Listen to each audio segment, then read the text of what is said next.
Boom, boom. Really? Oh. Okay, there we go. Okay, what's up? Hello, people. I see we already have some delusional people in the chat.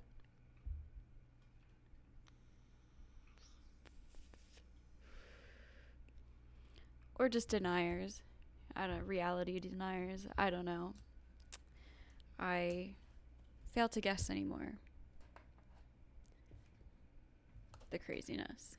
But we tonight are going to watch the recent debate between the streamers or content creators, whatever you want to call them, Andrew Wilson from The Crucible and Destiny. And this debate was moderated by Myron Gaines from Fresh and Fit. And the topic was January 6th an insurrection or not? That is literally the title of the debate. Was January 6th an insurrection or not? He could be if he wasn't such a pussy. So, let me turn my cool light on. Sorry, Pod. Sorry. I'm kidding. Yeah, I don't know. To say, I think to be dismissive and minimize what happened on January 6th is delusional, or you're denying reality. That's my opinion.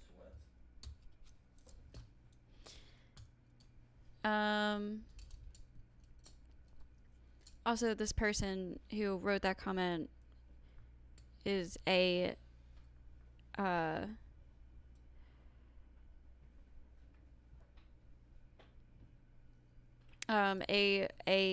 returning hate commenter. So I'm just going right for it. Okay. So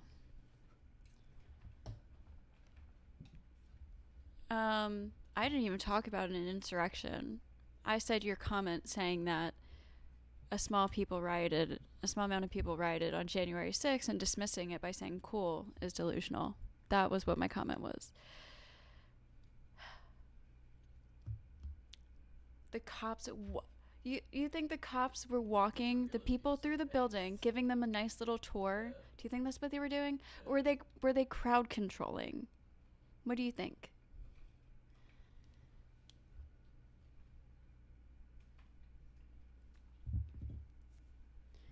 That's just my they weren't let in. They weren't giving them a nice little tour. They weren't having a good little nice day.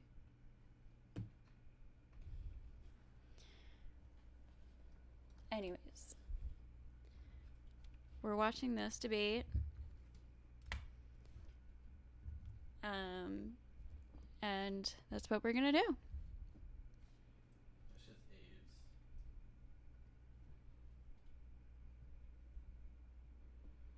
The videos proved it. Okay. The cops were crowd controlling. They weren't fucking walking them around the building, giving them a little tour and hanging out and letting them destroy fucking government property. That's not what happened. This is like... Oh my god, you people are very fucking frustrating. It's... I don't... Like, what is the... Where is the questioning? Should we watch January 6th videos first? Is that what we have to do? Really? Is that where we're really at this point where we're denying actually what happened? I mean, if you guys aren't aware, we can watch the videos, but should we watch the small amount of people rioting? All right, I guess that's what we're gonna have to do.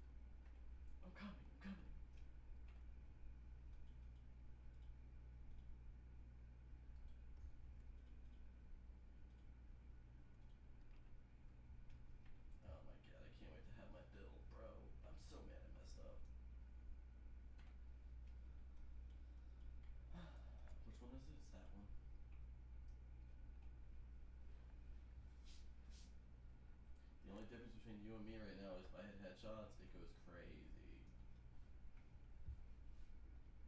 But I have to hit every headshot. You just gotta hit him. You hit him Alright. so. Let's see. Let's watch them get walked around the building.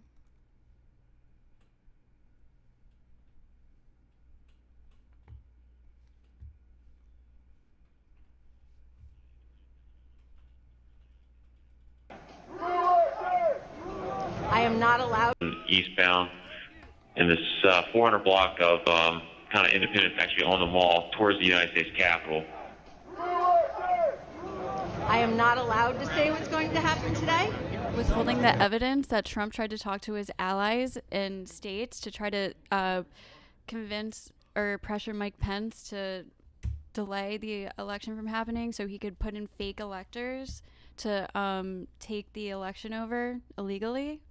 That evidence? Because everyone's just going to have to Yeah, watch. there's gonna be for there's themselves. video of inside But the building. it's going to happen.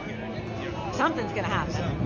Who speaks our streets? Who speaks our streets? Who speaks our streets?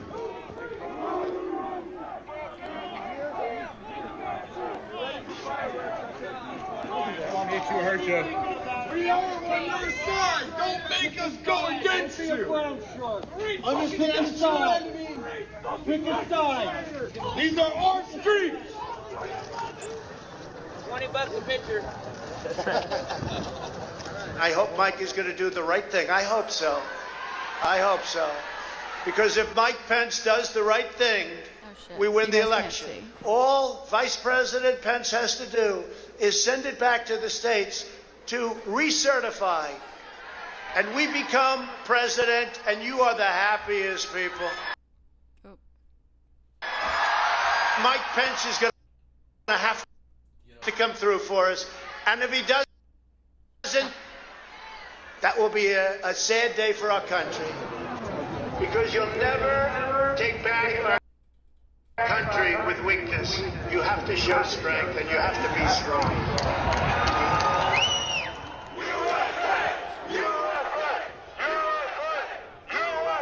Cruiser 50, it does look like we're going to have an ad hoc march stepping off here.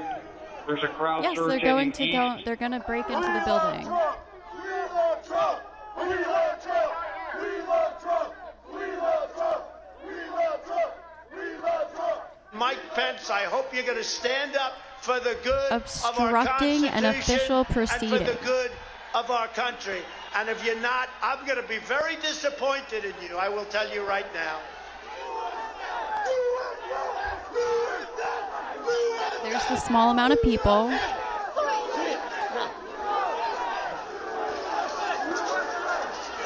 There's a little small amount of people being led into the building.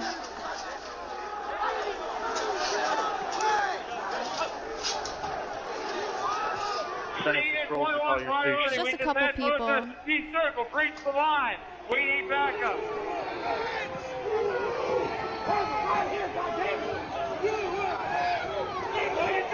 It's just a couple people.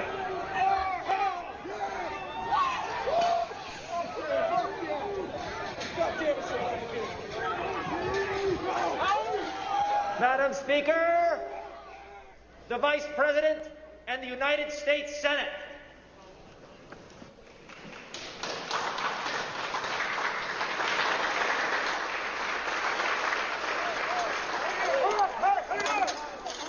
We're going to give riot warnings as soon as the outlet is here. We're going to give riot warnings. We're going to try and get compliance, but this is now effectively a riot. 49 hours declaring it a riot. Cruiser 5 to 50 be advised, Capitol Police 1 advised they're trying to breach and get to the Capitol. Okay, they're being let in right now. They're being escorted into the building, clearly.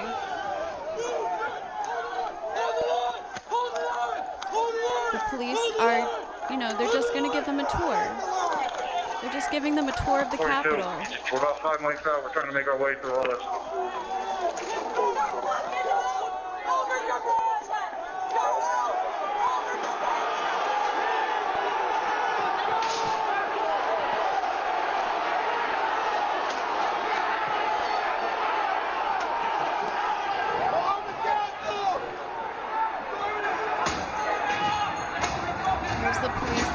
inside.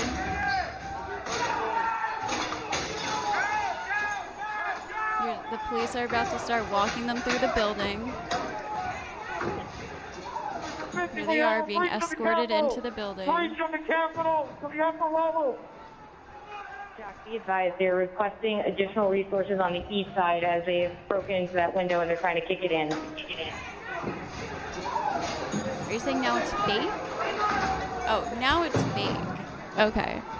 Now it's fake. Without objection, the chair declares the House in recess pursuant to Clause 12B of Rule 1. You think this video evidence is fake? My kids didn't have the courage to do what should have been done to protect our country and our Constitution, giving states a chance to certify a corrected set of facts, not the fraudulent or inaccurate Do you ones not? which Wait, I'm they sorry. were asked to previously certify. If fucking Black Lives Matter broke into the fucking Capitol building and was breaking government property, you guys would not be like, oh, wow, this is just normal. The cops let them in the building. Yeah, no, this is totally chill. They're just giving a fucking tour. They're giving a tour. I'm moving over to you.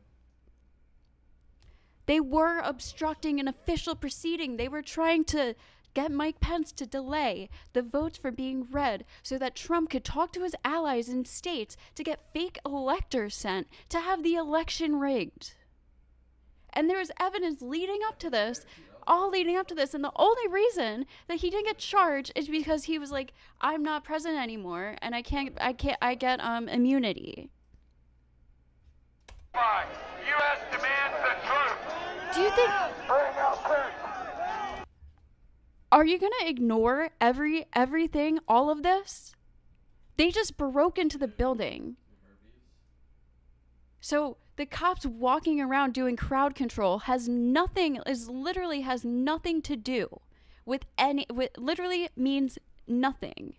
That's a mute point. It means absolutely nothing. Bring out Pence. Bring out Pence. And there are hours of footage. Hang Mike Pence.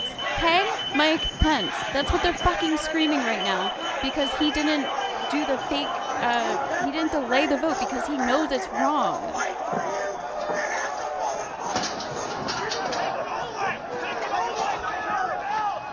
I'm showing the video right now.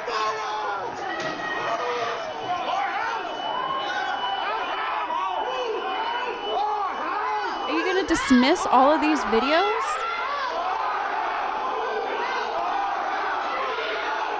Here are the cops walking them through.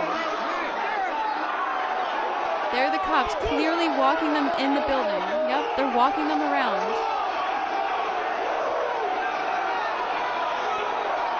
Yeah, there they are. There's all the cops. Running away from the mob of people, just walking them through.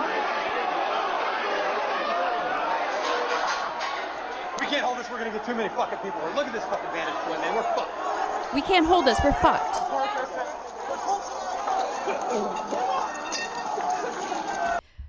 They tried to. Mike Pence wouldn't do it. My sniper sucks. But they attempted to. It was an attempt. And thank God they didn't succeed. But yeah, no, this is just really funny. This is hilarious. We need an area for the House members. Paul Pelosi, Nancy Pelosi's husband getting attacked with a hammer in the head is just fucking hilarious. They're all walking over now through the tunnels. They're getting escorted through the tunnels. There you go. The police are walking them around the tunnels. We're trying to hold the upper deck. We are trying to hold the upper deck now. Oh. We need to hold the doors of the Capitol.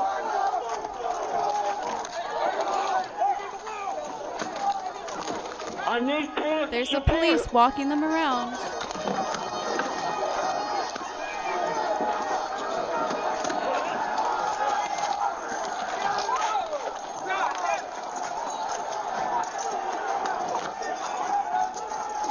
We lost the line. We lost the line. All MPDs, pull back. All MPDs, pull back up to the upper deck. They're just being walked around.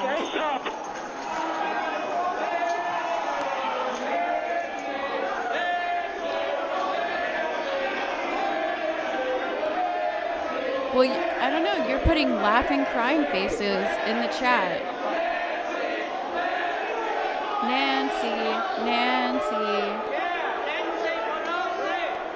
Nancy, come out. This is all just so funny. It's just a couple people hanging out, being escorted through the building. Inside. We're going to start the M4 officers first.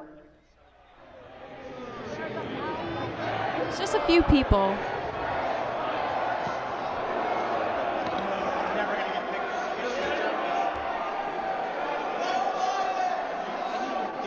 Okay, here's more police officers walking them around. Okay, H208 with 4 members. The door's barricaded. There's people flooded the hallways outside. We have no way out. In fact, officers still remaining on the house floor, on the 3rd floor, to use the Set the subways country on fire themselves. for you, It's time to evacuate so we can secure the members on the other side. Copy. It's up to us people now, the American people. Do you believe everything you see on screen is true? Because you apparently believe that the police were walking around the building, walking these people around the building. You seem to believe that. But all the footage that I show you is fucking fake. Do you not understand how delusional that sounds? You understand, right? Like you're saying I won't show one video where it's police walking around the building. All the footage I show is fake. We can just dominate. One more time. I'll tell you ready to do. And whatever it takes, I'll lay my life down if it takes. Absolutely. That's why we showed up today. I've never watched this video before. I picked a random video. I've seen other videos. You back up. There is hours of footage of this.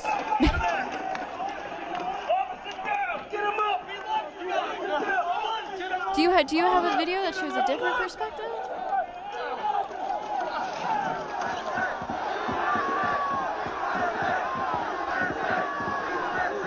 I have no idea what you're talking about.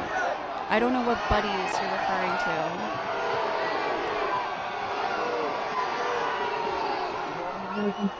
Some of that West Karen store for backup.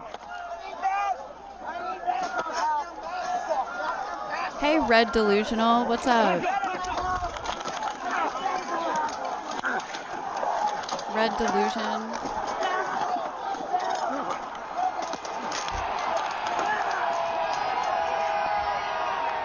Here they are. They're being let in and escorted through the building. They're just doing a tour.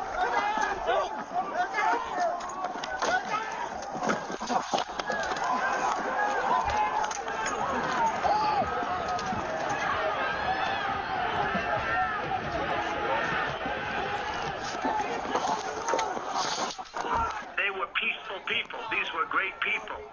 The crowd was unbelievable. And What do you want me to type in? January 6th video? Cops walking people around? Like, do you know how specific? Do you know how ridiculous that sounds?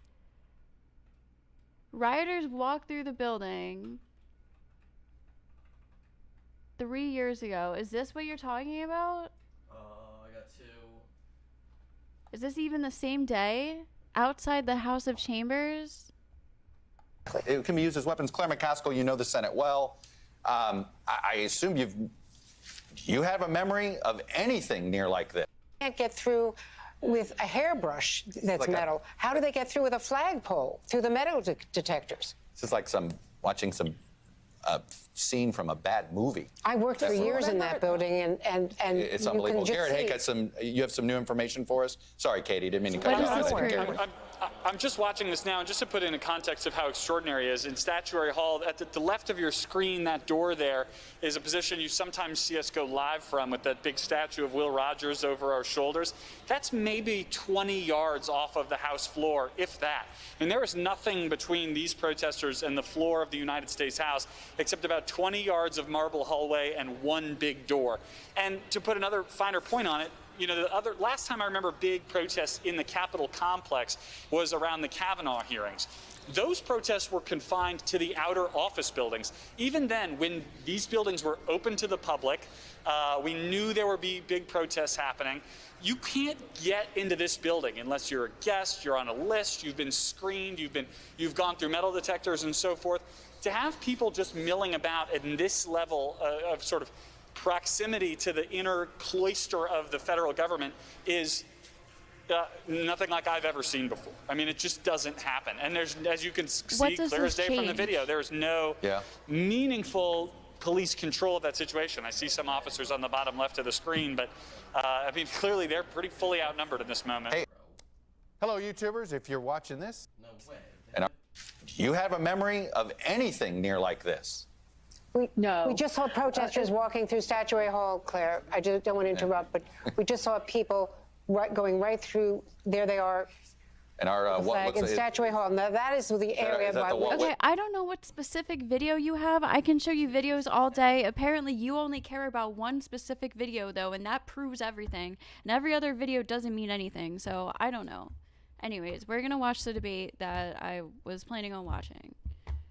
So I just want you to know, like, how ridiculous that kind of sounds. Like, oh, all the videos you show me are fake, but I'm looking for one specific video.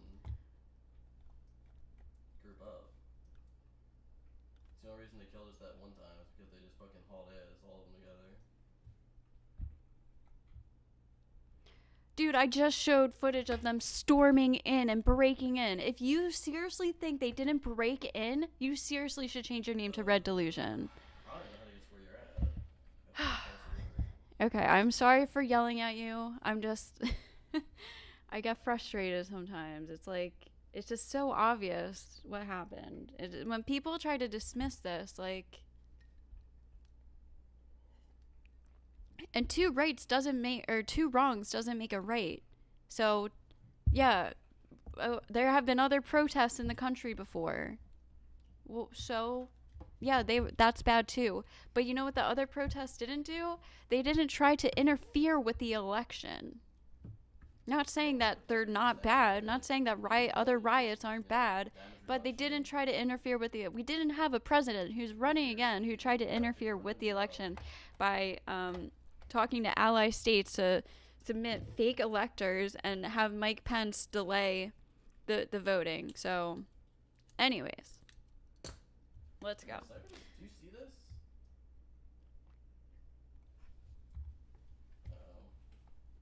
Other than that, we're live on all platforms, YouTube, Rumble, etc. Check us out on rumble.com/freshfit. And Andrew, I will turn it to you to go ahead and start with opening statements, and I'll start the timer. Okay, appreciate it. Thank you to the entire Fresh and Fit audience for coming out, and to DGG as well.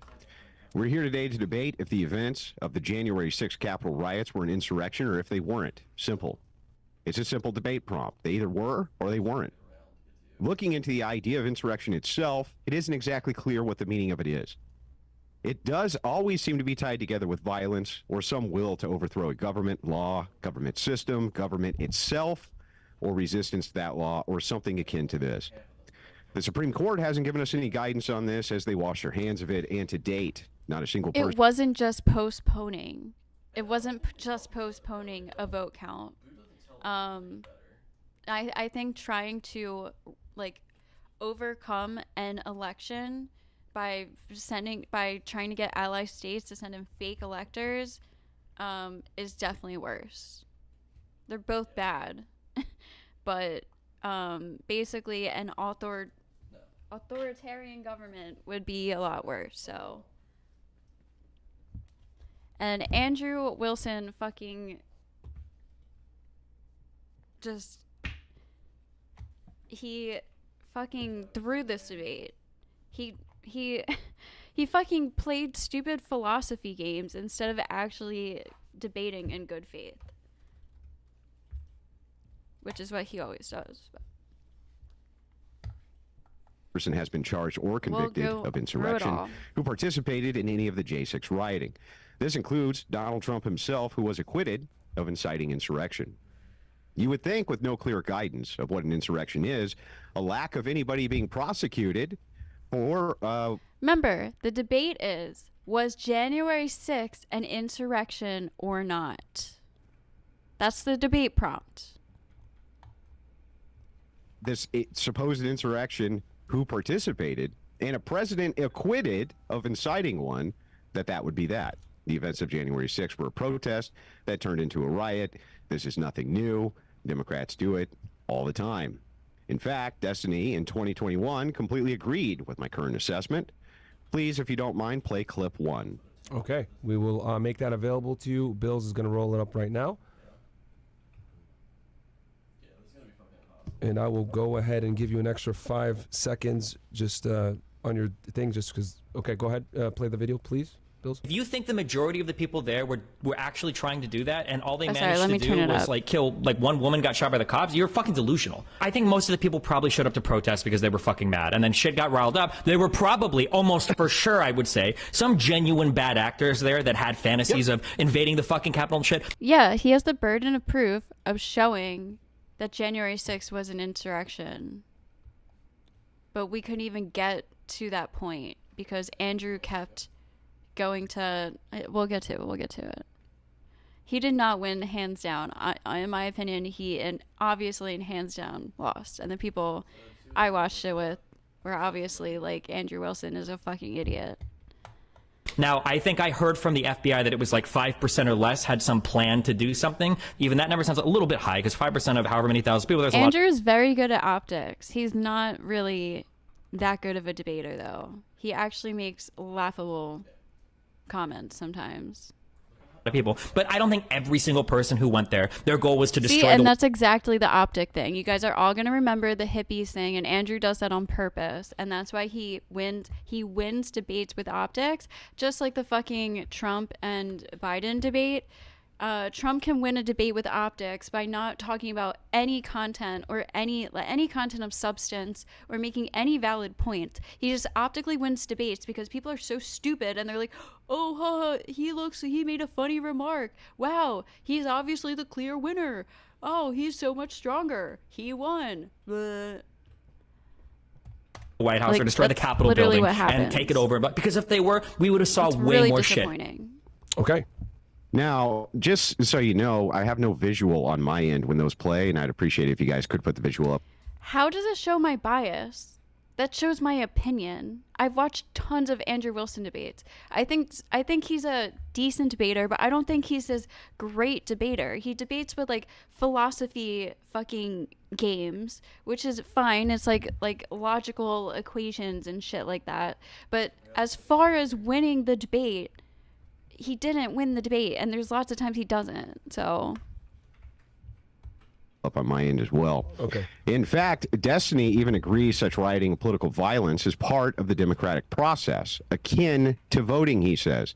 He said this to justify the George Floyd or BLM riots, that such riots were just one side of the Democrat coin and baked in to our democrat process. The tail's in, and just the other half of democracy, philosophy he says. Is based, of course, he later denied this. Please play clip 2.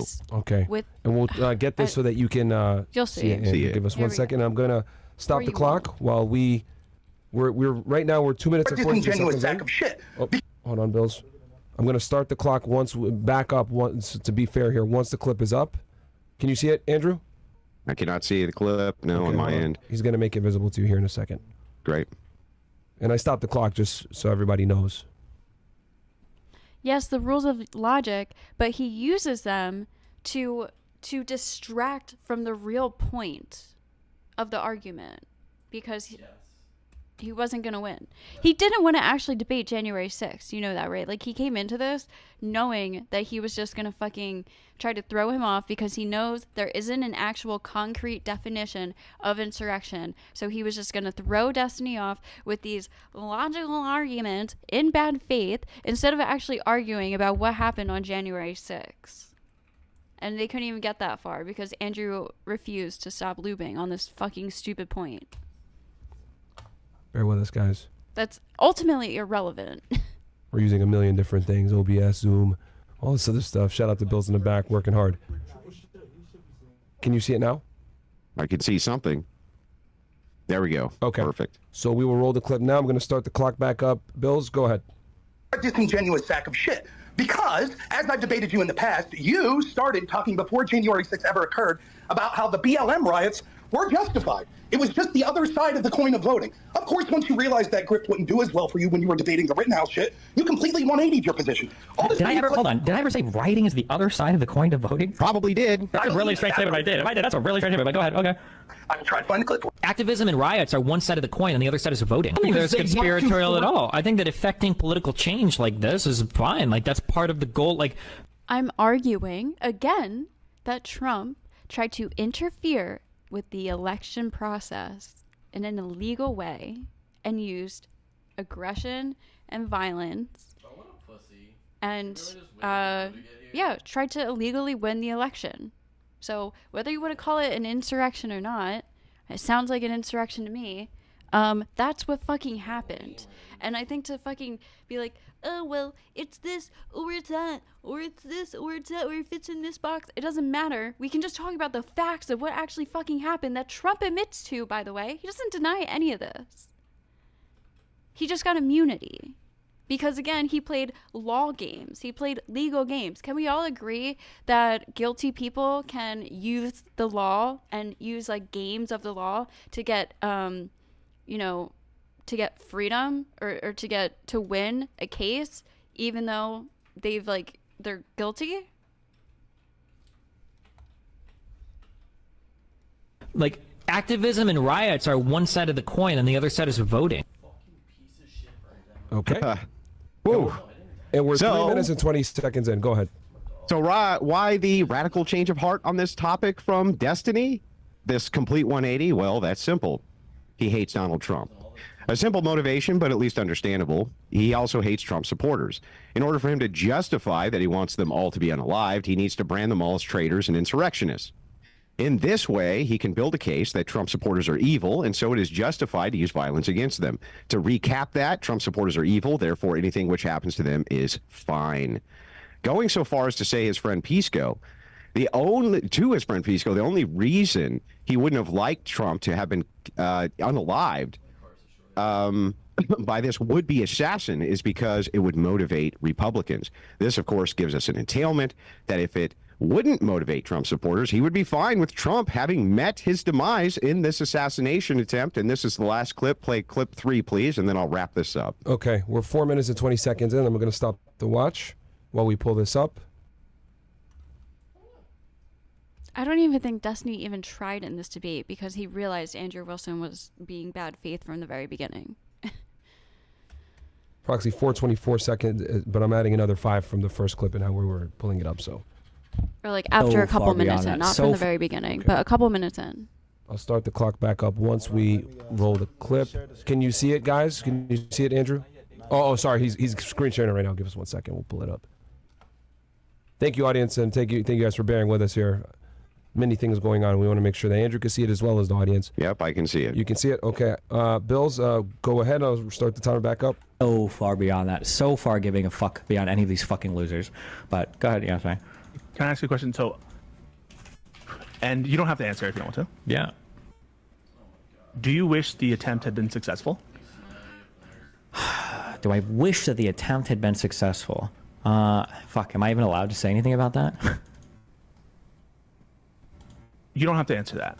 Here's what I'll say. This is what I will say. I don't know, because I'm trying to Fed post or whatever. Here's what I will say. A failed attempt is probably the worst outcome of anything that could have happened. I'll say that much. I disagree. I think a successful attempt, if that had happened... Well, actually, hold on. We might agree. The successful attempt... Stop real quick, attempt, it would be an attempt at that point. The successful... Pause real quick. So, guys, we just hit pretty much the 5-minute mark. Destiny, if you're okay with it, I can let this kind of go on another minute or so, and I'll afford you an extra minute and give you 6. Are you okay with that? You can let me. You sure? Okay. All right, then. So we'll complete this out. I'll time it. Whatever I gave Andrew, I will give to you as well on your opening statements if you're okay with that. Go ahead, Bills. Roll the clip back. Thank you, Destiny. whatever, might be the worst thing that could happen. But if it was the worst thing, it would just because of like the country's reaction afterwards, basically, which is possible. Yeah. Well, I mean.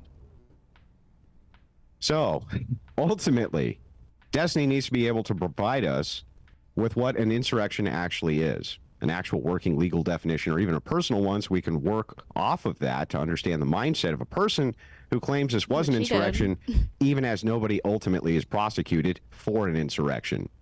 He, to date, hasn't done this for the same reason the Supreme Court and higher courts won't. If they do define it strictly and categorize it strictly, then it's likely Democrats and even Republicans are engaging in them all the time. Nonstop, in fact. I am, in fact, willing to, in the ultimate spirit of good faith, concede that if Destiny just can't really define an insurrection or tell us what goes into that category, and not into the category of a riot, that he really has no business calling anybody an insurrectionist, especially when nobody's been charged with an insurrection in regards to J6. Nobody, and certainly not convicted.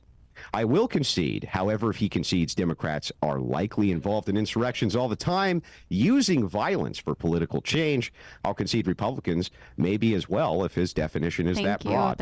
However, that will eliminate his moral high ground for the justification of do what you want to them because they're traitors. That would also make you a traitor. With that, I'll cede my time. Note in that video that the entire audience, when he was asked this question by Pisco, said yes, we would have preferred that Trump was unalive during that assassination attempt. Go ahead. Okay. So that I have approximately 6 minutes. Which I will just say, right, because we have to. Of course, killing people is wrong, right? We all know this. Nobody should die, okay? And I'm pretty sure Destiny has walked back that take after those heated days, and I'm not excusing him for it. He shouldn't have said those things, okay? But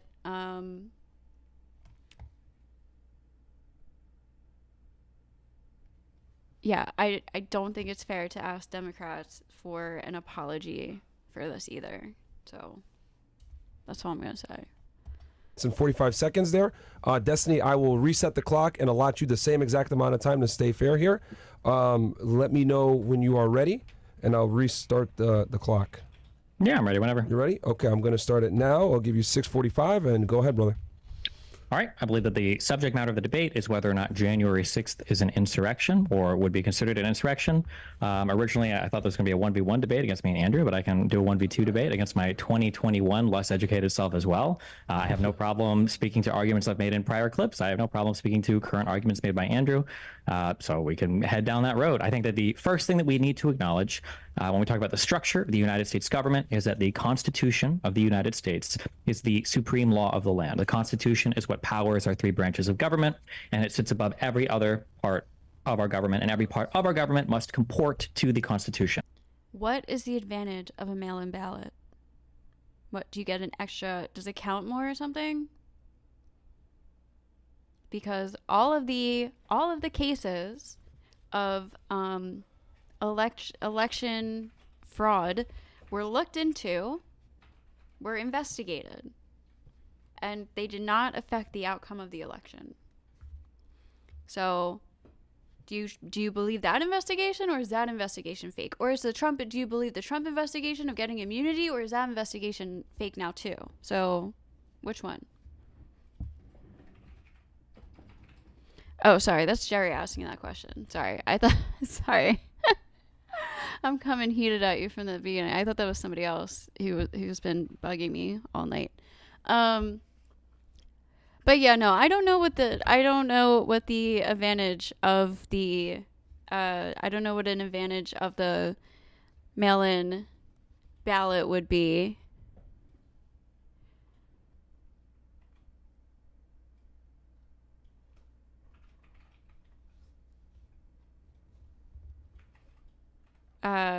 So they get to count them longer. So people who work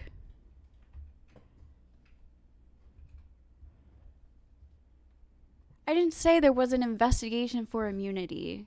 I said Trump got immunity, and I said the cases of election fraud were investigated. I think this is a foundational American belief and principle, and if you don't share on this foundational belief, then we're never going to connect in any sort of meaningful way when we talk about. I don't think that affects. If it allows more people the ability to vote because otherwise they would be working and they wouldn't have the chance to vote, I don't think that gives an advantage. I just think that allows more people to be able to vote. So I don't see that as an advantage. That could give either side an advantage. Or whatever should be carried out.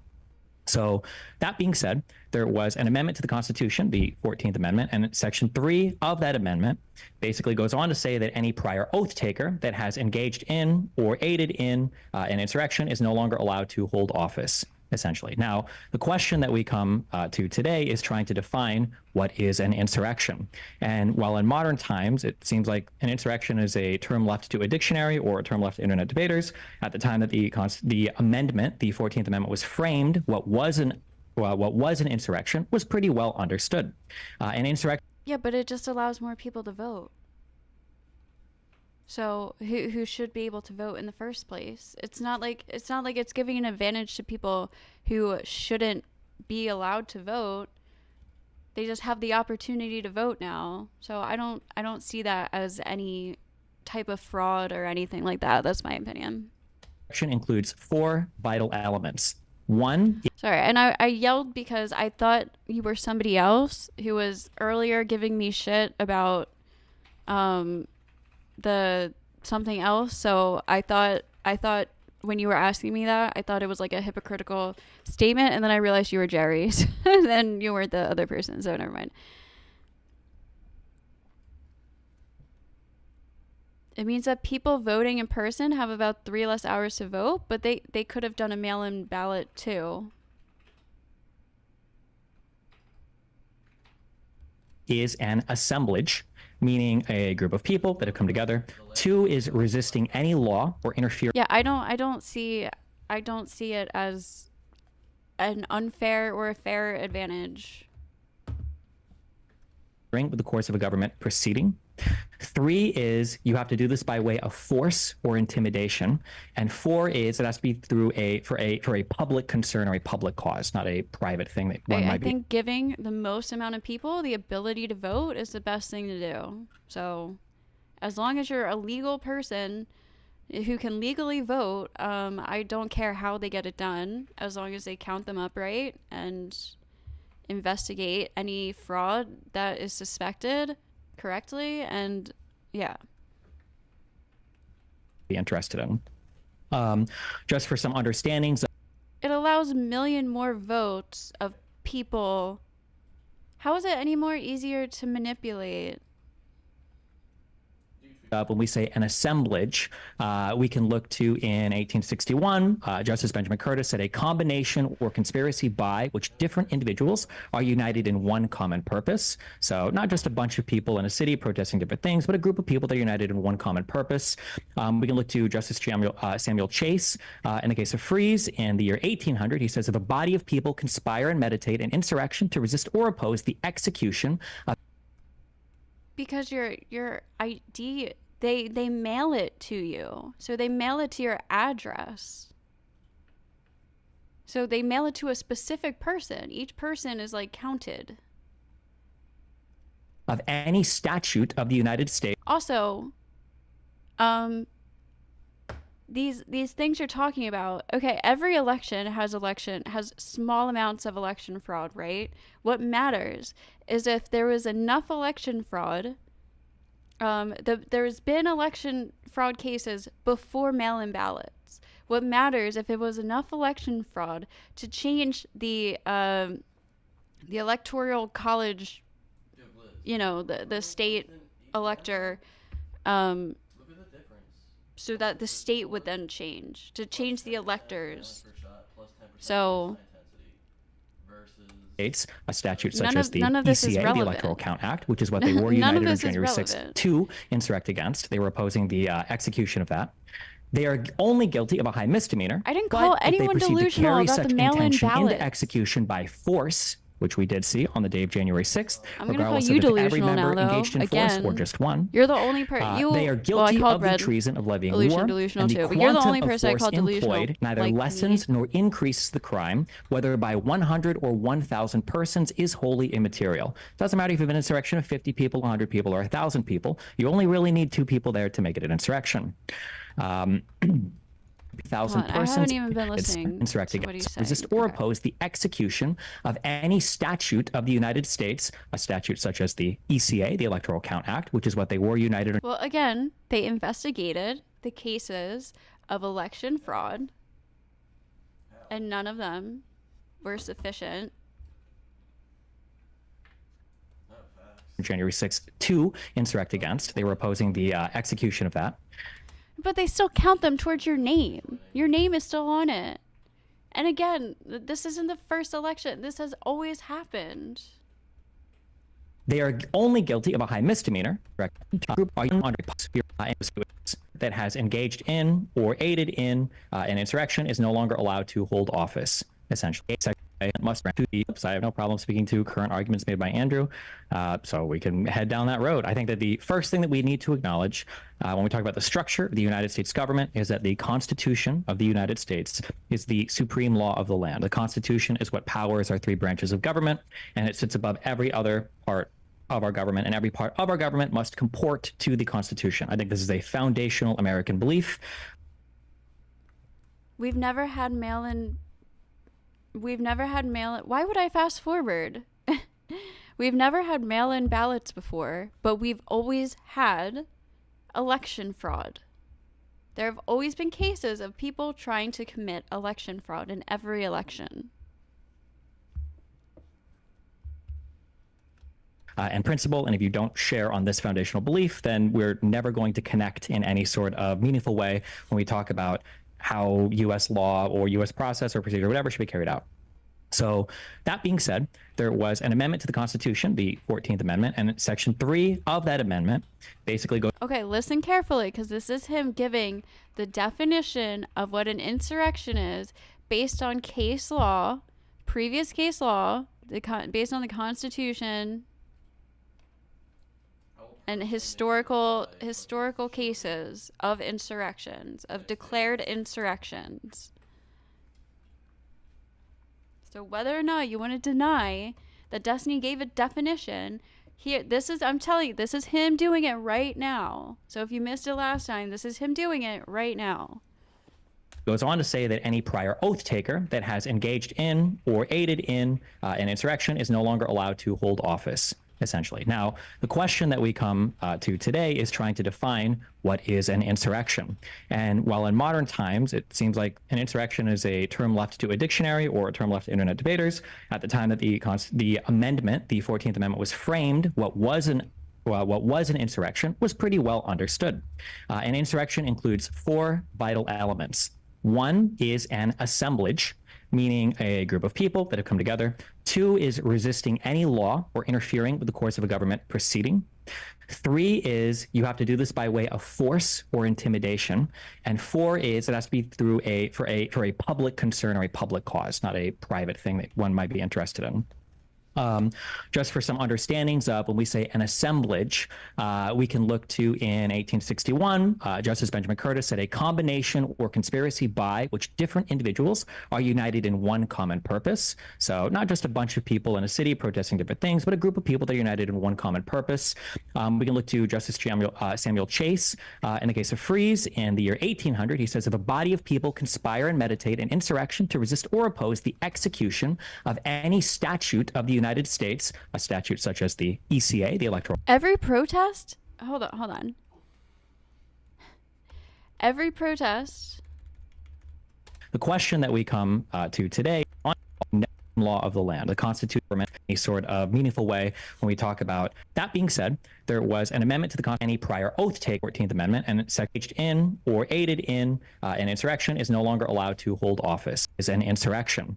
And while in modern times, it seems like the amendment, the 14th, an insurrection includes 4 vital elements. An insurrection was pretty well understood. An insurrection includes 4 vital elements. 1 is an assemblage, meaning a group of people that have come together. 2 is resisting any law or interfering with the course of a government proceeding. Interfering with a government proceeding. You think every protest in the United States interferes with a government proceeding?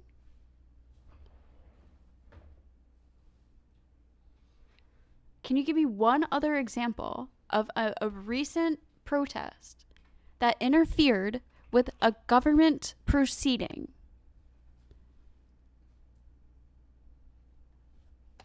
Three is you have to do this by way of force or intimidation, and 4 is it has to be through for a public concern or a public cause, not a private thing that one might be interested in. Just for some understandings of when we say people probably aren't allowed to vote online through websites because that shit can probably be way easier hacked. It's probably safer to do mail-ins than internet stuff, honestly. That's my guess. I have no idea, but that's my guess. assemblage, we can look to in 1861, Justice Benjamin Curtis said a combination or conspiracy by which different individuals are united in one common purpose. So not just a bunch of people. Be a protest on a public road is on government property. What official government proceeding is that interfering with? For example, an election process. That's a government proceeding. Right? That's a process that the government does. That's happening through our government. Like, what would be another one? A court proceeding. A court proceeding is another government process. A public road is just government property. In a city protesting different things, but a group of people that are united in one common purpose.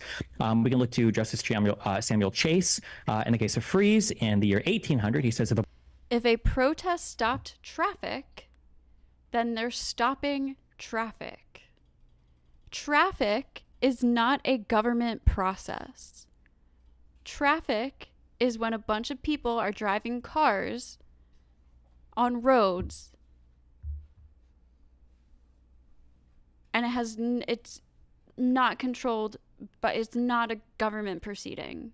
People driving their cars has nothing to do with a government proceeding.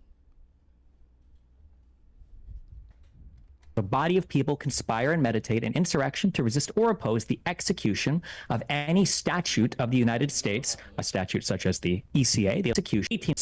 So not just a bunch of people in a city protesting different things, but a group of people that are united in one common purpose. We can look to Justice Samuel Chase in the case of Freeze in the year 1800. He says, if a body of people conspire and meditate an insurrection to resist or oppose the execution of any statute of the United States. Did you hear that? I think that part's really important. If a group of people try to impose on a government, hold on, let me see what he said again. In 1861, Justice Benjamin Curtis said a combination or conspiracy by which different individuals are united in one common purpose. So not just a bunch of people in a city protesting different things, but a group of people that are united in one common purpose. We can look to Justice Samuel Chase in the case of Freeze in the year 1800. He says, if a body of people conspire and meditate an insurrection to resist or oppose the execution of any statute. If a body of people... Fuck, I'm so dumb. I'm just gonna bring up the transcript. Okay. Alright, here it is. If a body of people conspire and meditate in an insurrection to resist or oppose the execution of any statute of the United States, a statute such as the ECA, the Electoral Count Act, which is what they were united on January 6th to ensure against I don't know, the M might be wrong, or the writing might be, the transcript might be off. But if a body of people conspire, meditate an insurrection to resist or oppose the execution of any statute of the United States, such as the Electoral Count Act, which, by the way, was amended after January 6th because it was such an outdated part of the Constitution, they needed to amend it in order to prevent an attempt like this from ever happening again. So to prevent what Trump tried to do from ever happening again, they amended the ECA. That Biden did that immediately after this happened. I have not checked my Twitter messages yet. I'm sorry, I forgot. I got on Twitter earlier to check the messages and I got distracted. Sorry, I promise I'll check them after the stream. Okay, so again, this is interfering with not government property, not stopping traffic, but a government process, like a court proceeding, like counting the electoral votes.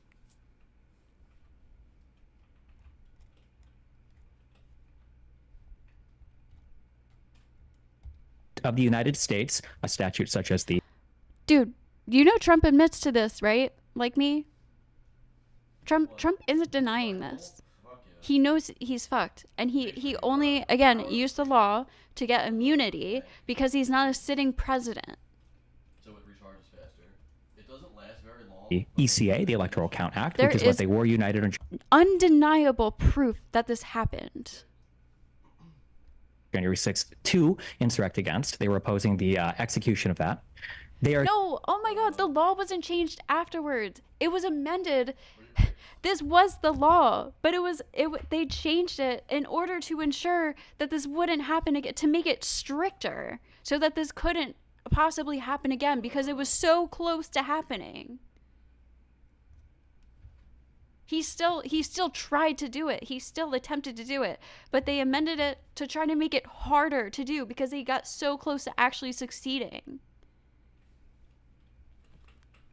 Are only guilty of a high misdemeanor, but if they proceed to carry such intention into execution by force, which we did see on the day of January, ECA, the Electoral 1500, he says, if a body of people conspire and meditate an insurrection to resist or oppose the execution of any statute of the United States, a statute... Okay, and you have no idea what you're talking about, so I really don't give a fuck what you think, honestly. You have proven me to have, like, literally zero validity. Like, nothing you said has shown any proof that you know anything what you're talking about. So I really don't give a fuck what you think.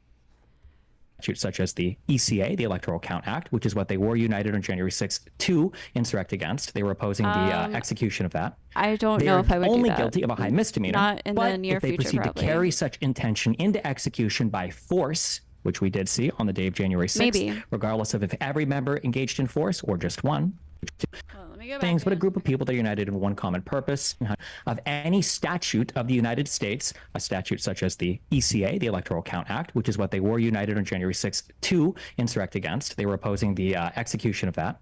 They are only guilty of a high misdemeanor, but if they proceed to carry such intention into execution by force, which we did see on the day of January 6th, regardless of if every member engaged in force or just one, they are guilty of the treason of levying war, and the quantum of force employed neither lessens nor increases the crime, whether by 100 or 1,000 persons is wholly immaterial. Doesn't matter if you have an insurrection of 50 people, 100 people, or 1,000 people. You only really need 2 people there to make it an insurrection. I can't know what you're talking about if you're not making any sense and you're talking about literally nonsense. In terms of whether or not they were resisting a law or interfering with the cause of government, we can quote here, an insurrection against the United States requires resistance to any statute or some public law of the United States. We can quote here. An insurrection against the United States requires resistance to any statute or some public law of the United States. This is a quote from 1826 from a judge. Quote by Judge in, I think, 1826. Curtis spoke this to a jury. He says, the law does not distinguish between a purpose to prevent the execution of one or several I'll or all collab with laws. anybody. An insurrection could be directed at a legislature as well as at executive officials. William Rawle declared that an effort to coerce repeal of a general law to be an overt act of levying war. And Justice Field's opinion in the Great House Court case held that any effort to coerce the conduct of government constituted an insurrection, such as when people went to the White House, or I'm sorry, went to the Capitol to coerce Pence to overthrow the election, which is what Donald Trump told them to do. By force or by intimidation, quoting Justice Marshall in 1807, the most comprehensive definition of levying war against the king or against the United States, which I have seen, requires an assemblage of men ready to act and with an intent to do some treasonable act and armed in warlike manner, or else assembled in such numbers as to supersede the necessity of arms. You don't necessarily need weapons to do it. You could just have the numbers of people there threatening to use force or intimidation. And then for a public purpose, obviously, the insurrection is to, I'm quoting Judge John Kane here, insurrections to redress by force national grievances or to form real or imaginary evils of a public nature. Obviously, they were protesting the vote. That's what they were there to do. This is obviously a public issue. So to recount, for the assembly, there were hundreds of people that breached the Capitol building. There were thousands that trespassed on federal land. For two, there was a clear resistance to the federal law. The trespassers were there to contravene the Electoral Count Act. There was a plethora of evidence brought up in the Anderson versus Griswold. Wait, which quote is Andrew's argument?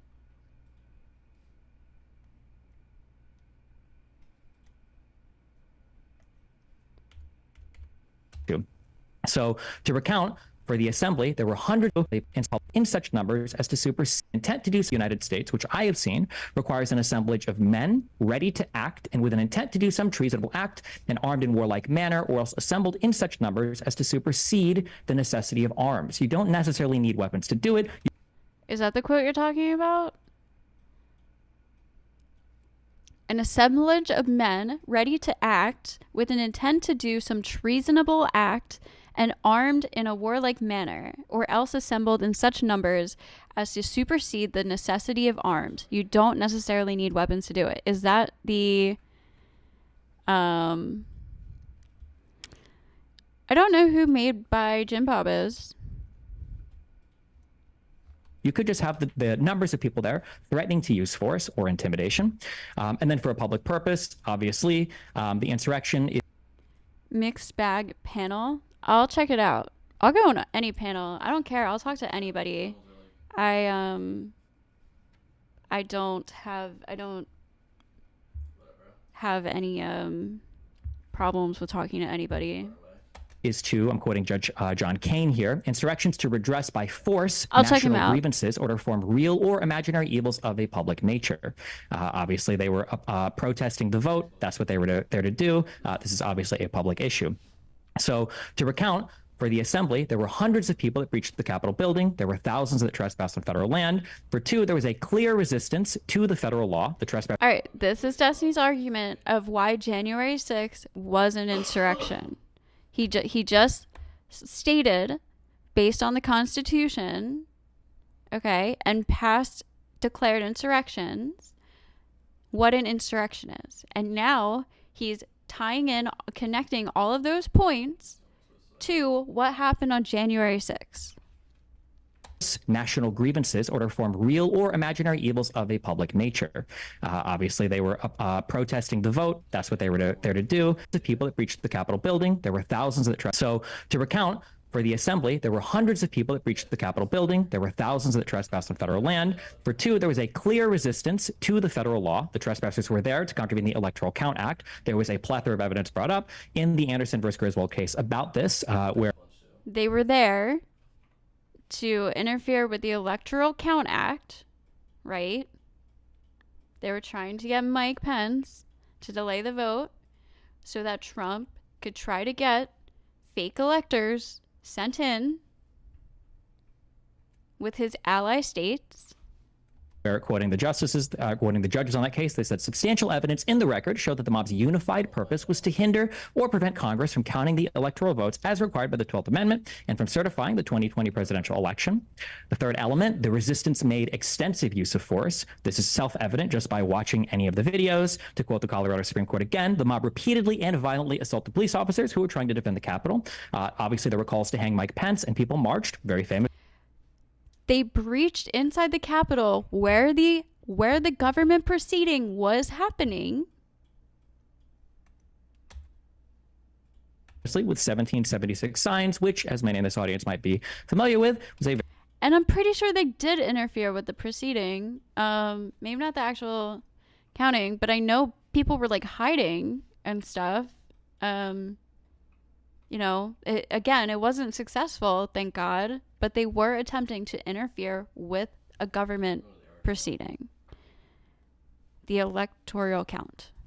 Very popular insurrection in U.S. history, or a rebellion even, one might say. And then for a public purpose, it was obviously for the public purpose of resisting what they perceived to be as the stealing of the election. There are ways to try to counter this argument. We can either use nonsense definitions of insurrection, but that doesn't really matter. The only thing that matters was the public understanding and the legal understanding of insurrection at the time the 14th Amendment was created and when Section 3 was framed, because that's what the Constitution demands, that we look at what was thought of as an insurrection when the language was added to the Constitution. We can try to divert by talking about BLM or anything else, and I'm happy to dive into all of those examples if we are going to concede on the original argument that January 6th satisfies all four elements of what I consider an insurrection to be. If we want to concede that and move on to analyzing any particular BLM action or whatever, that's totally fine. We can talk about the likeliness to work, of which an insurrection has never been defined as. An insurrection doesn't necessarily have to lead to the overthrow of the government. That would be understood as a rebellion. Every insurrection is not a rebellion, though every rebellion starts as an insurrection. And then when we say, this is a common one as well, every protest interferes with a government proceeding? Like what? What other protests interfered with a government proceeding in recent times?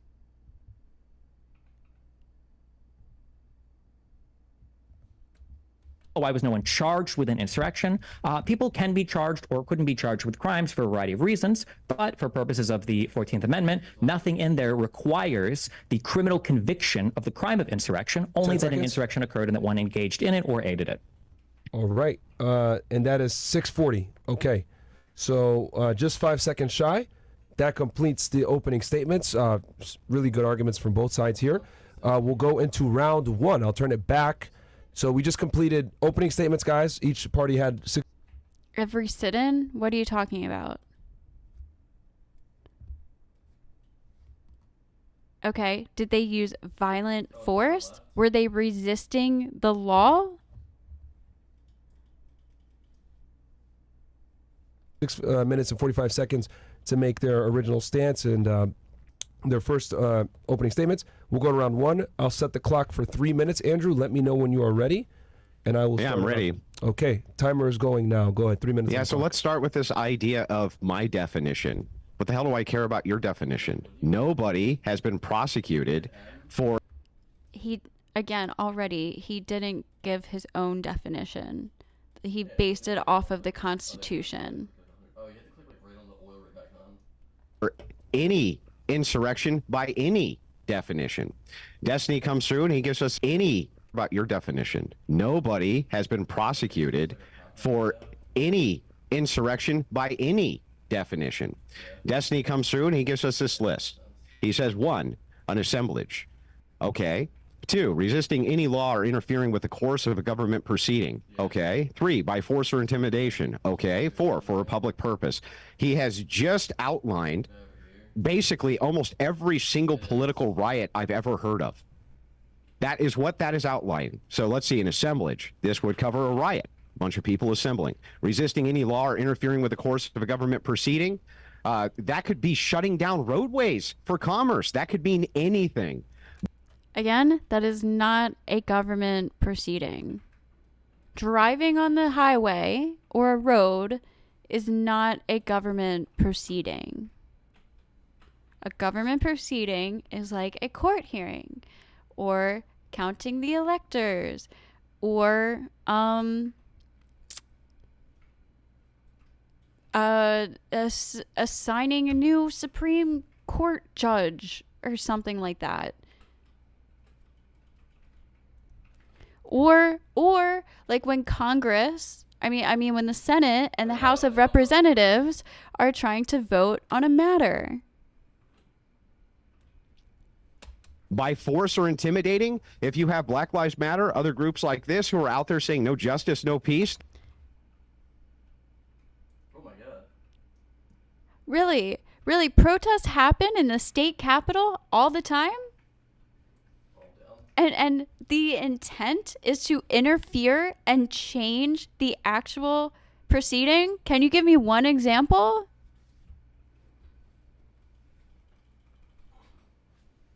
And if that does happen, then that sounds like an insurrection for We gotta get out of this compound, bro. like, okay, say again, and this is just stupid, getting into like these hypotheticals, okay? Because we're supposed to be talking about January 6th, okay? So honestly, it doesn't really matter.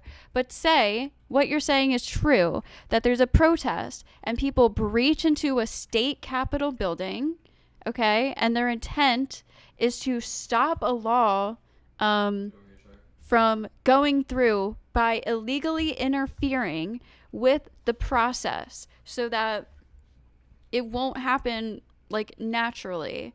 So they're trying to somehow interfere and obstruct the government process from happening the way it's supposed to happen, and therefore aggressively taking over the power in their own hands instead of allowing the process to happen naturally through the government.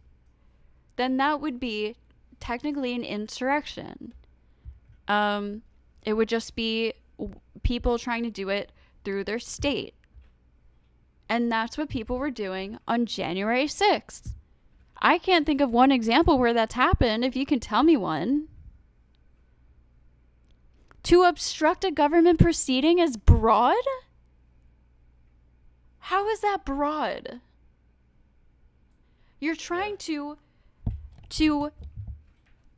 prevent a government proceeding from happening. What is broad about that? Okay, so there are official ways that our government works, right? There are very strict checks and balances in our government. This is all very planned out, right? It's very official business. It's all very planned out for a reason. So when people try to interfere and obstruct the natural process from happening so that they can overtake the law or change a proceeding by force, that's an insurrection. I can't think of one example where that's happened. Maybe it has. I can't think of one. If you can give me one, sure. A filibuster does not fit that definition because a filibuster is already a part of a government proceeding. Also, it's not using violent force. It's not an assemblage of people.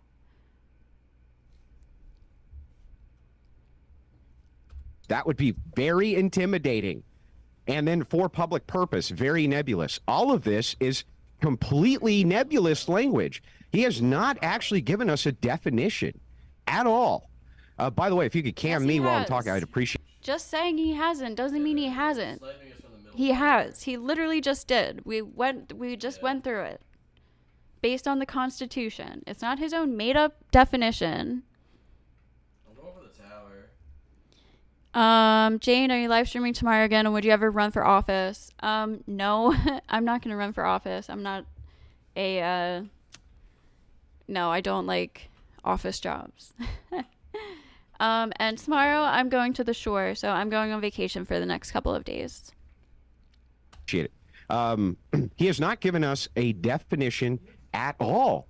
He's just kind of given us this loose, nebulous, framework for what is or isn't an insurrection. So, okay, maybe they were insurrections. What makes January 6th not an insurrection? Can you tell me what makes January 6th not an insurrection? What is different from the past insurrections? What makes it think that you're listing an insurrection and not January 6th an insurrection? Let's kind of dive into a couple more things here. He says people can or can't be charged for a variety of reasons. That's not saying anything. So what? Yeah, that. Let me guess. You're going to say, no, I don't have to. It's not my burden of proof. And that's just a total cop-out bullshit. It's true. Maybe they committed insurrection and they weren't charged for insurrection, but also maybe they did not commit insurrection and that's why they weren't charged with insurrection. That's a non-argument. He says that these elements, third element, self-evident, Colorado Supreme Court using 1776 signs. People use 1776. Dude, you can't keep up. I'm so done arguing with you. There's a difference between a protest and interfering with a fucking government proceeding. And I've literally explained this probably 10 times. So if you're too slow to understand, rewind the video and listen again. I've said this 10 fucking times. 6 signs all the time and have absolutely no interest in any type of rebellion whatsoever. It's very. And we literally watched a video of them breaking in. Nobody denies that they fucking broke in. You literally heard the cops saying, they're breaching the building. We need backup. Help. They're overtaking us. They're overpowering us. Like, what is wrong? I'm seriously, like, worried about you guys. Like, what? Are you just in denial? Why do you care so much? What is on the line for you to defend this? Your ego?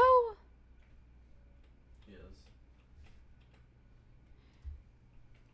We watched the videos of them breaking into the fucking building.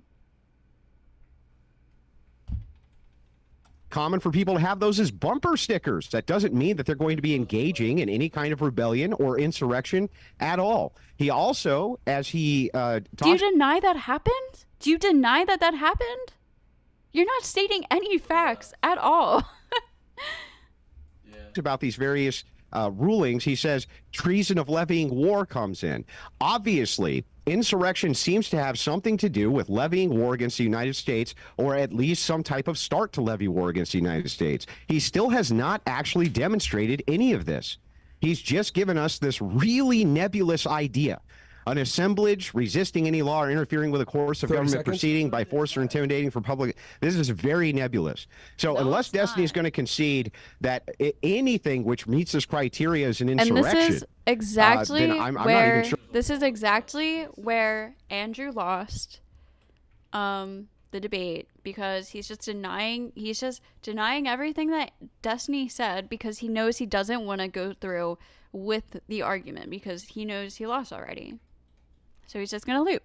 Sure how to go forward with this debate.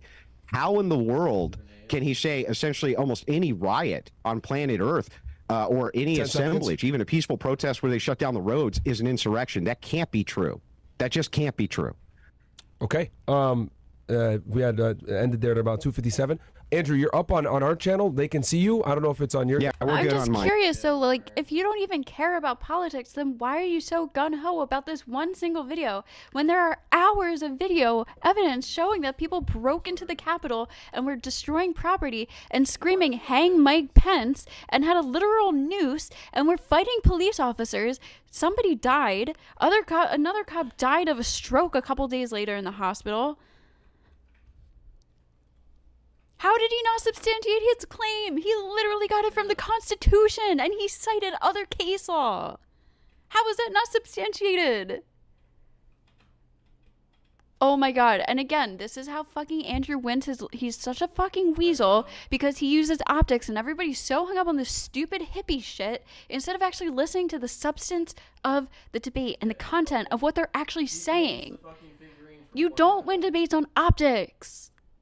I mean, that's what the majority of people think, but, like, actually use your brain. Actually listen to what they're saying and not just, like, determine who wins a debate on optics. Oh, God, it's so weaselly. It's, like, fucking bullshit. Okay, you are okay. Perfect. It's Just bitch wanna make sure behavior. that we're there. So, but you are definitely up on, and I'm whoever's saying that speaking, about I always Andrew make them the main Wilson. person. I'm saying Andrew so, Dustin, I'm gonna Wilson put is a this bitch. is round one. I'm gonna put 3 minutes on the clock for you. Are you ready? Yeah. All right, go ahead. When you protest outside a state capitol, it is extremely different from interfering with and obstructing and actually aggressively and physically overtaking a government proceeding. I don't know how many times I can repeat this. Yeah, we gotta push out of this fucking Oh, brother. So I think my definition is pretty clear. There is an assemblage. There's a clear resistance to the implementation or the execution. of some Honestly, federal- it doesn't matter because I know you're not going to change your mind like me because you're obviously just brainwashed and there's nothing I can do to change your mind. It doesn't matter how many facts. You're literally just obviously stuck. law. The resistance has an aim to make use of force or intimidation, and it's gathered for a particular public purpose. BLM almost automatically fails on the fact that these were not usually demonstrations against federal law. I don't know the federal law or the federal thing that was being resisted by BLM. But again, I'm happy to dive into any particular BLM supposed insurrection or riot if you'd like. But again, I mean, that has nothing to do with January 6th. And if you want, then you can see that entire argument and we can move on to analyzing individual BLM instances. But again, you'd have to show that there was some implementation or carrying out of some federal function for it to be an insurrection against the United States government. States might have their own definitions of state insurrections. I'm unaware of any. So to say again, my definition of insurrection, like very clearly has 4 elements. If you want to suggest an alternate definition that you feel more accurately comports with what you would consider an insurrection to be, that's fine. But we can't just say that it's nebulous and there is no definition when we have we've got references made in our Constitution and in our federal criminal code to insurrection. That doesn't make any sense. We can complain about people being charged with an insurrection or not, but whether or not somebody is charged with an insurrection, again, has nothing to do with the event itself. For instance, if I were to look and see at any number of BLM riots, if I were to look at a riot, would a challenge to that riot be, well, was anybody charged with rioting? If I could show you a riot where people clearly engaged in a riot, where there was a mass of people that were engaged in violent behavior that involved the destruction of some property or violent activity, but I were to say, well, look, nobody was actually charged with rioting, would you say then that, well, I guess nobody was actually, or there wasn't a riot that actually happened? Nobody would make that claim. There's a whole list of reasons why a prosecutor may or may not charge for particular crimes. In this particular case, there were really good reasons not to head down that insurrection charge road, because it would probably put the Supreme Court in a very hairy area, which they might end up getting into anyway, in terms of actually having a strict definition of what insurrection is. But again, the 14th Amendment doesn't require a strict definition of insurrection in order to disbar somebody from running from office. All it needs is for a court to engage in asking the question of whether or not somebody had engaged in an insurrection, and if they had and were a prior oath taker, then they were barred from taking any public office in the future. So yeah, again, if there's an alternate definition that wants to be explored for an insurrection, then I welcome that. But that definition, it needs to comport with the historical and legal understanding of what an insurrection was. Otherwise, it's just meaningless, meandering, opining that means nothing when we should be thinking like, what was the definition of insurrection at the time the 14th Amendment was drafted? Okay, that's 2 minutes and 40 seconds. You don't want to use the rest of the 20 seconds, Destiny? Okay. Yeah, I mean, like, we can, if this ends up going into like a whole bunch of like BLM stuff, I mean, we can get to that, but that has no bearing on whether J6 would be considered an insurrection or not. So I watched Donald Trump give a speech, I watched a little bit of Donald Trump's speech at the RNC the other week. Is that what you're talking about? I didn't watch all of it. Okay, so 2 minutes and 57 seconds. That completes round one. I will restart the clock. We'll move into round two. I'll turn it back to you, Andrew. Let me know when you're ready, and I'll turn the clock on. So I'm not claiming that this has any... I agree. I did not like the format. I didn't like Myron's format. To be fair, he's not like a debate hoster channel, you know what I mean? But I wish they were able to just do open back and forth more. I think that would have been a lot better. Anything to do with BLM. I'm doing an internal critique and saying that if you're going to apply these nebulous standards to this, then you must apply them to this. If this category, if category A over here, also would include everything which includes a riot, then we would need to know what the delineating factor is.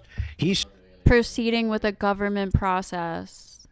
I mean, interfering with a government proceeding. Not interfering, but literally obstructing it.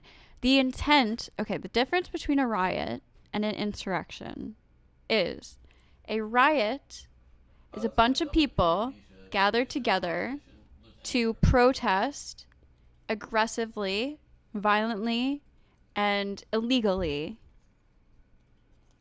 for the sake of trying to make, like, bring change. They are trying to get attention so that their voices are heard, to try to impact lawmakers to then go ahead with the government proceedings and do changes. An insurrection is a group of people getting together aggressively and violently, trying to obstruct that government proceeding itself, the actual government proceeding, and taking over the proceeding. So instead of letting the government proceeding happen, I know you guys are just gonna fucking repeat Andrew Wilson all night, but instead of letting the government proceeding from happening, they're actually obstructing it and taking over the proceeding. A riot is trying to be loud enough so that a government proceeding happens. How do you not understand the difference?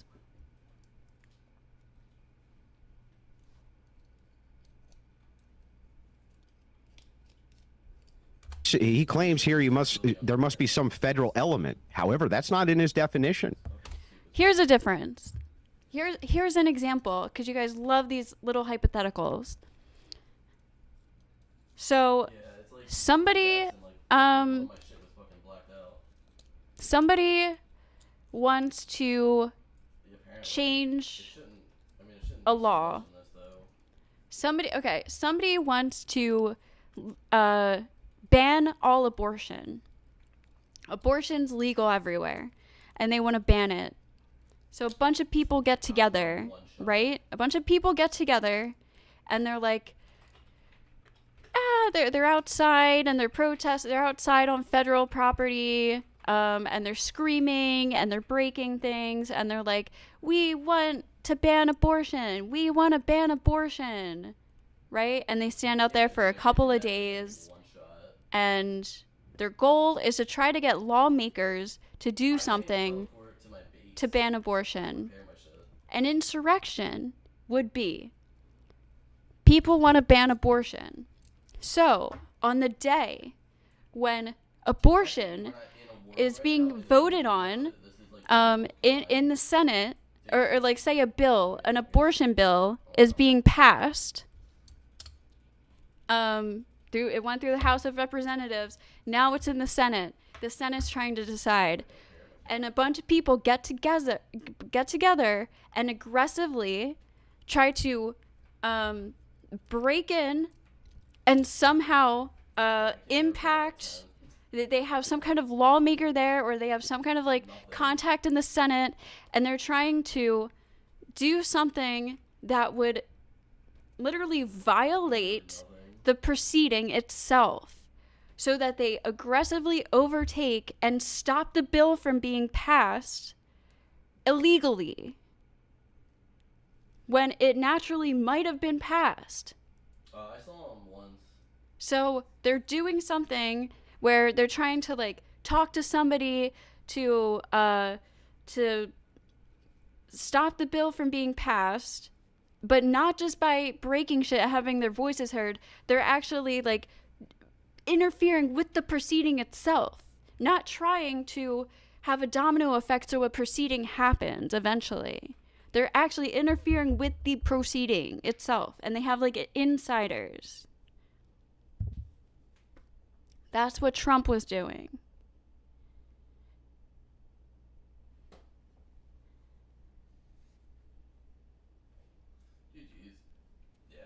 His definition does not include any federal element. To go over his definition again, an assemblage resisting law by force or intimidation for public purpose. It doesn't say anything about a federal element. He just pulled that out of his ass. I don't know where the hell he got that, but it's definitely not in his definition. If it was, he should have said that that was in his definition.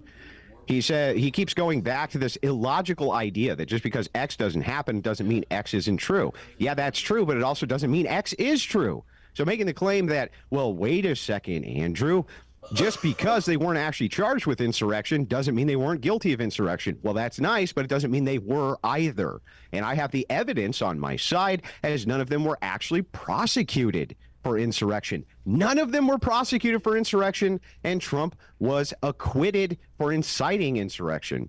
So the evidence is on my side. He would actually have to demonstrate that this was an insurrection and that they were all wrong, that they were completely incorrect in not charging it this way. He just keeps saying, well, there's a variety of reasons why they didn't. Well, that's nice. Couldn't one of the reasons be because it wasn't an insurrection? Yes, that seems to be a very obvious reason, doesn't it? Going back to my opening, I just want to kind of point. Oh, okay. So that means that the election wasn't rigged then, right? Because nobody was charged with election fraud. So the election wasn't rigged, right? Who was charged with election fraud? Nobody. Point out that Destiny has changed his entire idea on this, whereas at first he claimed in 2021 this was in no way an insurrection, that it fit the criteria of a riot better from anybody who's looking at it objectively. I agree with him. That's exactly what it fits. From but anybody he's still who's looking at it before they have all the facts, you would call it a riot. Before you actually, this is the problem. You guys are thinking about it from what the rioters were doing. The insurrection part is what Trump was doing, and he was using those rioters to do the in the insurrection process. Trump was behind the scenes trying to get fake elector slates put in and delay the voting process so that the fake slates with his ally states would come in. I'm not misdirecting shit. You just can't keep up.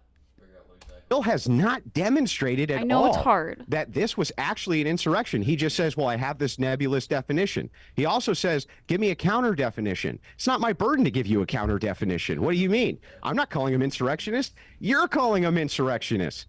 I don't have to define for you what that means. You have to define for me what that means. Giving me these four elements here is meaningless. He did define unless you it. can tell me what goes in those categories specifically that does not go in the category for rioting. Because as I Interfering with a government proceeding or obstructing a government proceeding. No, I'm not going to react to the Candace Owens Amber Rose interview. I don't think it was that interesting. I look at an assemblage, resisting any law by force Amber Rose is from Philly, though. or intimidating or for public, that could all just be rioting. That does not really tell me what goes in the category. You didn't include federal anything. So I would like for you to actually expand on this definition so I can understand what the hell you're talking about and why the J6ers specifically fit this criteria. All right. That is 2 minutes and 49 seconds. Destiny, I'll turn it to you whenever you're ready. And we are in round 2 right now, the bottom of round 2.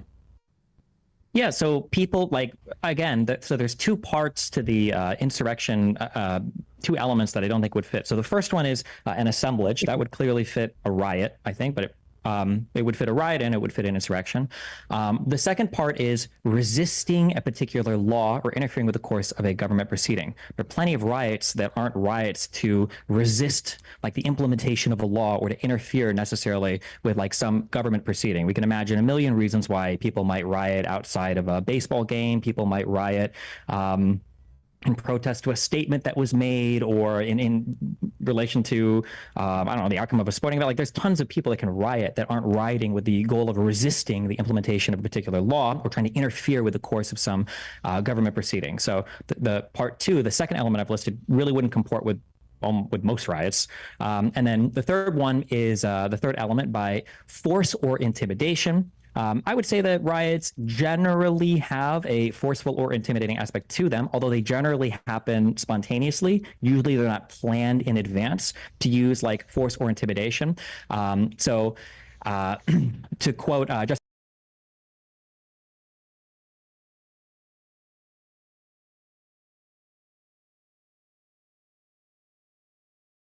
Justice Greer, quote, legal authorities carefully distinguished planned insurrections from spontaneous riots. Justice Robert Greer charged the grand jury in the United States v. Hanway that a defendant who was not leagued with violent resistors to federal law could not be prosecuted for treason. Greer insisted that spontaneous riots were not insurrections, that insurrections required a commitment to use force to resist law, not spur-of-the-moment violence. Most riots just kind of like happen. It's pretty rare that they... Oh. Thank you. I said, here's Destiny clearly laying out the difference between January 6th and a regular, or why January 6th isn't just a riot. are planned in advance. And I think we all agree that if they are planned in advance, it takes on a much different character and arguably could call under it like different types of crimes. If people, engage in rioting, it's not good. But if people are literally planning it out in advance, we're calling in a whole bunch of different crimes there than just the simple thing of calling a particular thing a riot. And then for the fourth thing, when we say for a public purpose, the fourth element, this is the second thing that I don't think most riots would necessarily be in opposition to, that we are insurrecting for some sort of public grievance relating to like the actions of a particular government.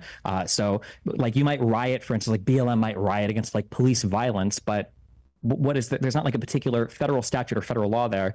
In terms of me specifying the federal part, well, I mean,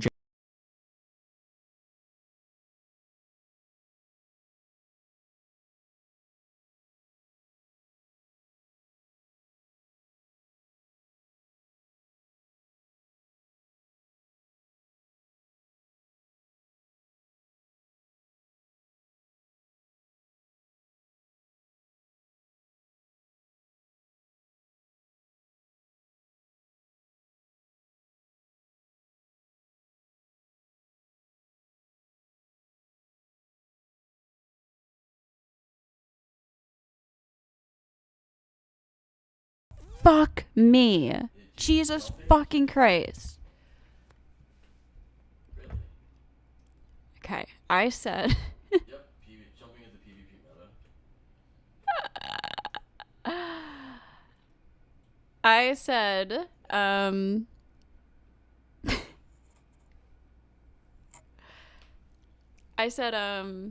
fuck. Fuck, now I forget. Jesus, fuck. Be in opposition to, that we are insurrecting for some sort of okay, right. Oh, hold on. Let Destiny say it again. Public grievance relating to like the actions of a particular government. So like you might riot, for instance, like BLM might riot against like police violence, but what is there's not like a particular federal statute or federal law there. Right. Okay. So BLM is rioting, right? For they're protesting police violence or whatever. But there's no actual government proceeding happening that they are actively and purposely interfering. The intent isn't to actually obstruct and aggressively and violently take over a government process and stop the natural government process from happening the way it's legally supposed to happen through violence and force. Like hang Mike Pence, blah, blah, blah, to get him to delay the vote so that Trump could try to negotiate to get fake elector slates. Let me repeat, fake elector slates. Fake elector slates turned in because he knew he was gonna lose. And on top of this, he knew this was happening. So as Destiny was just saying, this was all planned out. He was planning to do this for weeks leading up to this. He was going to say that the election is rigged, so that he could plan this and have his assemblage of people using violence, coercion, and threats to try to interfere with the electoral counting. A government process. It's a big open area. It's kind of like a Salt Lake. Do you see the difference? Do you see how that's way different from people protesting to try to make a government process happen naturally instead of interfering with the actual government process happening?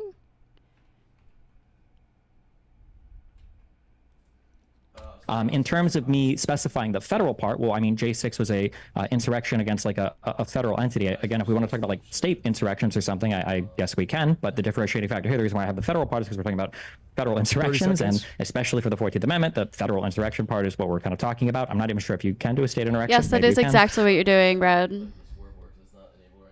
Oh, oops.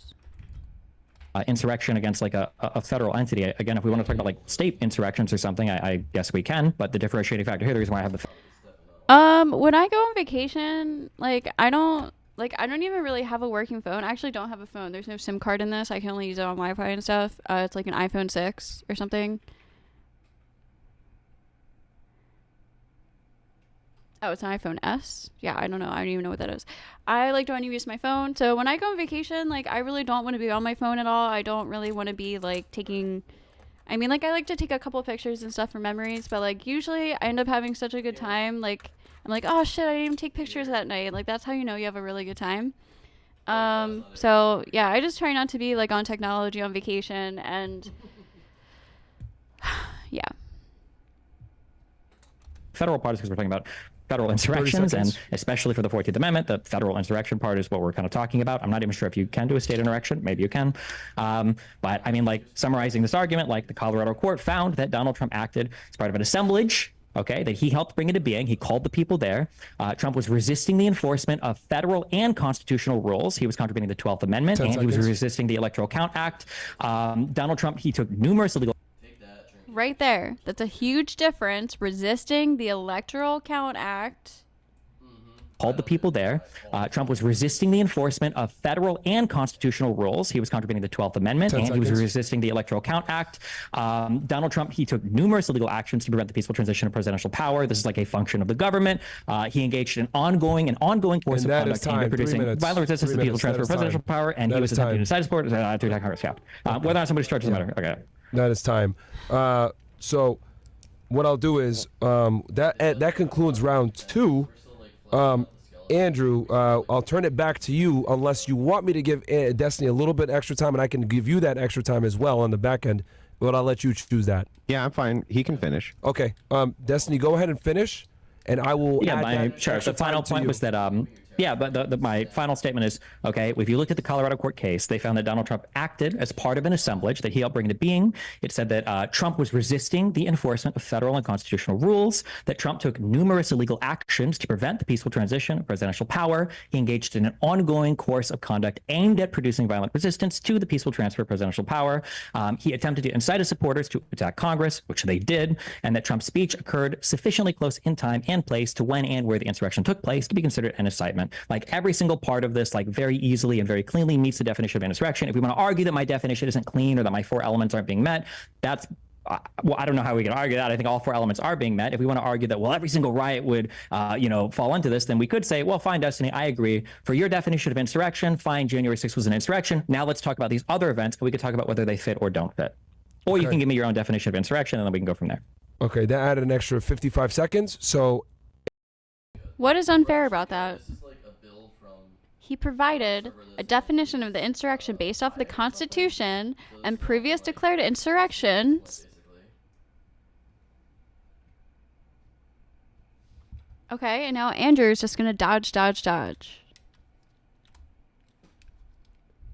And we'll go into round 3. Andrew, I will give you that, so you will have 3 minutes and 55 seconds to take your time. So I'll start at the clock now. Yeah, so again, trying to put the burden on me to give you a definition of your claim is insane. As we went through your definition here, it's really funny because I'm going to use your own logic back to you. Just because they weren't charged with an insurrection doesn't mean it wasn't an insurrection. Oh, okay. Well, they were actually charged with elements of rioting. So I'm going to say it was actually rioting. And I'm also going to say that, wait a second, your definition here seems to be more about rioting than anything else by your own claim. An assemblage would fit a riot, says Destiny. That's his first claim. Resisting any law or interfering with the course of a government proceeding. It wouldn't fit rioting itself, says Destiny, even though rioting itself is against the law. What do you mean? Of course it's impeding the law. Well, how could it not be impeding the law? Rioting itself is against the law. I don't know where the hell you came up with that. By force or intimidation, Destiny concedes riots require force for a public purpose. He concedes that's a riot. So really, under his definition, this is just a riot.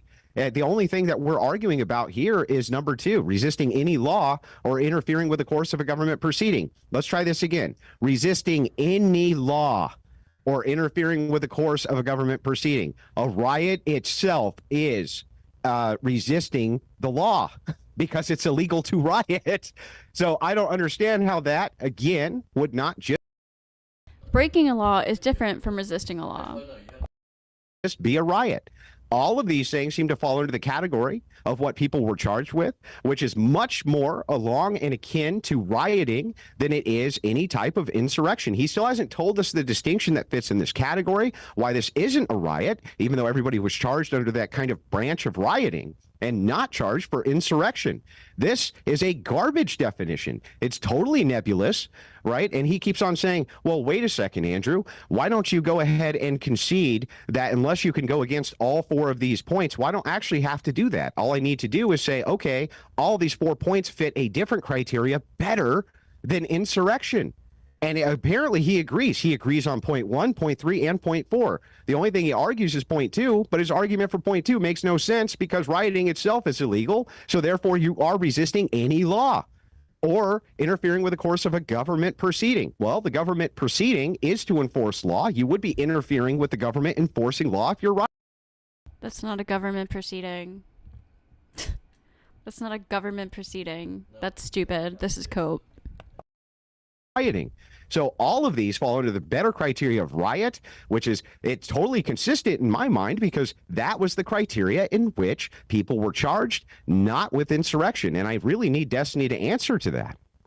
Okay. That was 2 minutes and 40 seconds. You still have a minute left, Andrew. You're going to concede that round then?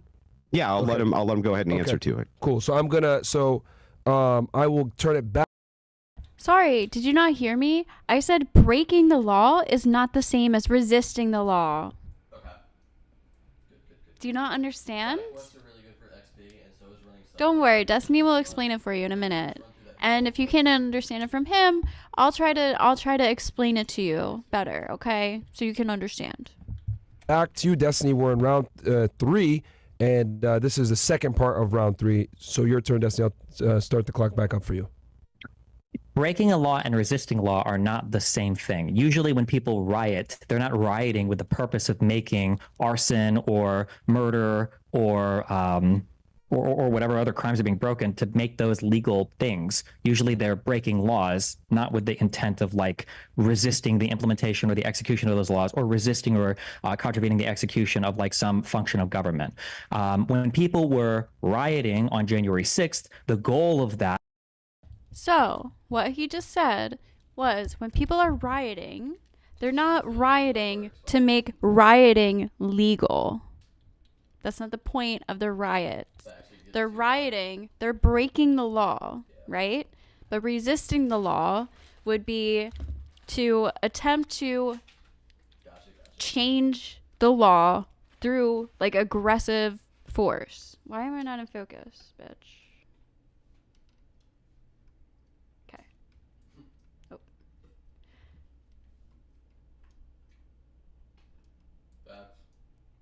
Okay. So what is the definition of a government proceeding? A government proceeding is something like the voting process or a court process or, when like passing a bill. These are all government proceedings.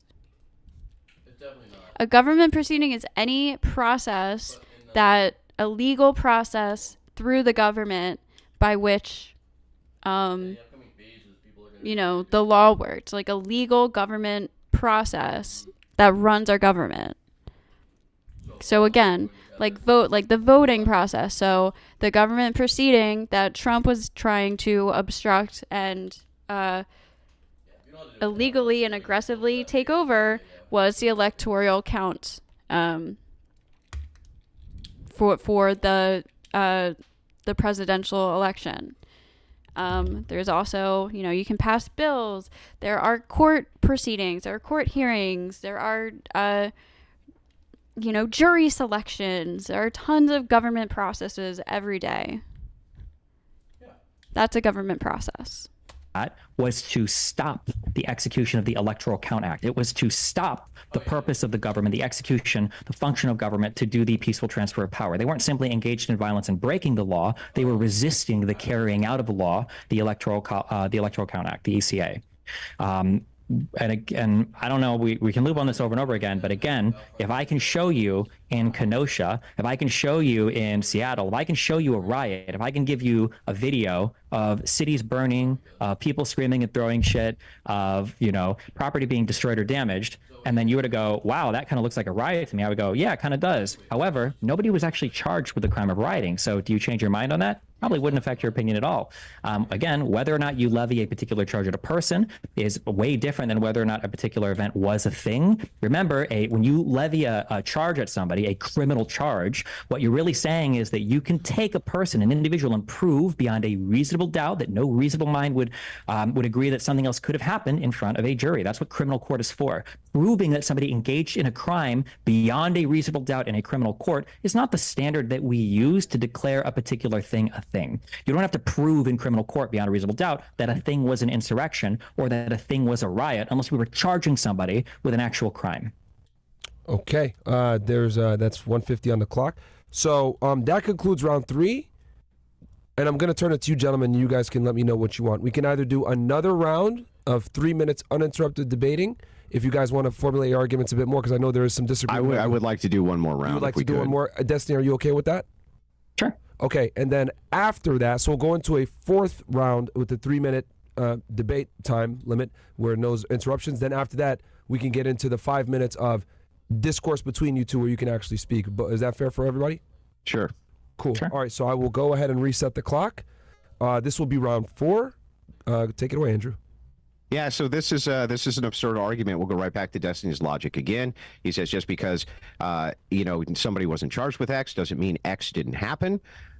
This is the same. This is complete and total obfuscation, by the way, because ultimately what's going on here is that these do fit the criteria much better for a riot. And under the purview of rioting, these are the types of charges which were levied at these people. Destiny says specifically under point 2, he said, and he didn't answer to this. He said, resisting any law or interfering with the course of a government proceeding wouldn't fit rioting. Yes, it does fit rioting. It fits rioting better than anything else I can think of. Yes, you are immediately upon rioting.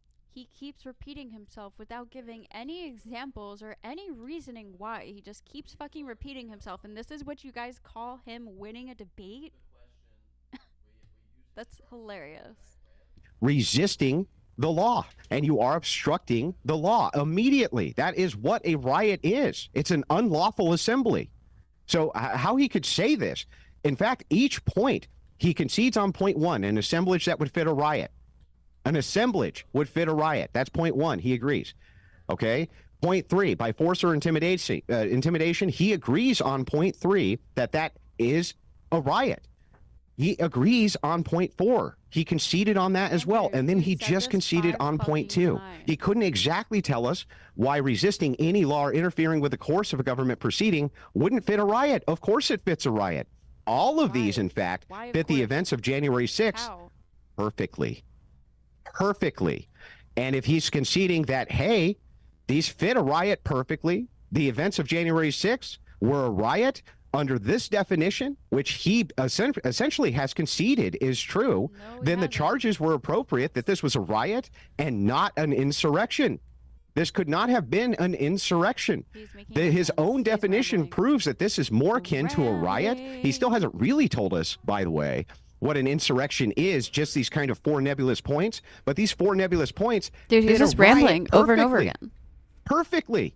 And he's basically conceded to 3 of them on the outset, and then on the second, he's basically conceded that as well. Just kidding. I won't because go to resisting any law or interfering with the course of a government proceeding would fit a riot by its very nature. But I will say, like, Andrew is usually a better debater than this. Like, that's why I said that, because he's at least a little better than this usually. He's just repeating himself helplessly. it would fit a riot by its very nature is because it's immediately an unlawful assembly. You're resisting the law. You're resisting the police. You're resisting. So whether that's done at a federal level or a state level, I think it would still meet the same fate of being more akin to a riot. This definition really moves towards a riot and not towards an insurrection. He has not told us the distinction yet. And so, again, I think that the entire reason he wants this only painted as an insurrection, even though nobody's ever been charged with an insurrection, even though Trump was cleared of inciting an insurrection, is so that he can make justifications for why the other side deserves what it gets, because they're a bunch of traitors. He wasn't cleared of inciting No, an I'm sorry. This definition nor this logic adds up. The logic of saying, well, just because they weren't charged with a thing doesn't mean it wasn't. You can stand on your position without repeating yourself over and over again nonsensically, though. Like, Destiny is clearly contending his points, and he's just ignoring him and repeating himself helplessly. How is that winning a debate? He's literally not even interacting. He's not even engaging. The thing, fine. I'm not expecting him to concede. I'm expecting him to argue his points. He's not even arguing his points. He's just repeating himself helplessly because he knows he's trapped. But that doesn't mean it was the thing either. And by your criteria, it seems like it was this other thing. Okay, that's 3 minutes and 10 seconds. I will make the clock the same for you, Destiny, to keep it fair. I will start the timer if you're ready now. Yeah, I guess we're just going to loop on these points. Resisting a law is not the same thing as breaking a law. If you could show me that there was a particular riot where people assembled and the goal of that riot was when they were rioting, they wanted to riot to make rioting legal, and that they had gathered, in order to change the law in a particular area, and they were going to use force and intimidation to do it. We're here to riot today because we're going to make rioting legal. Then sure, then we could argue that that's probably an insurrection. But I mean, these are the four elements that were historically understood at the time. Nobody had any issues at the time charging. Yeah, and Destiny has said over and over and over again why it hasn't. And then Andrew has even said, literally, Destiny conceded that a riot matches points 1, 3, and 4, but not 2. So open and shut case, exactly. That's the difference between an insurrection and a riot, is point 2, which Andrew has said over and over and over again is the only point where it doesn't match. So that's the difference. People with crimes of insurrection. Nobody had any confusion at the time historically. There was Shays Rebellions, the Whiskey Insurrection, the Burr Insurrection, John Brown's raids. You had convictions of, like a Pennsylvania farmer, I think, set fire to a house of a tax collector in 1794. He was charged with insurrection. John Freese and friends made a show of arms that resulted in the release of persons charged with federal tax evasion. That was considered an insurrection. In 1847, when Hispanic and Native Americans attacked occupying American officials in New Mexico, that was considered an insurrection. In 1851, when Pennsylvanians obstructed official efforts to capture an alleged fugitive slave, that was an insurrection.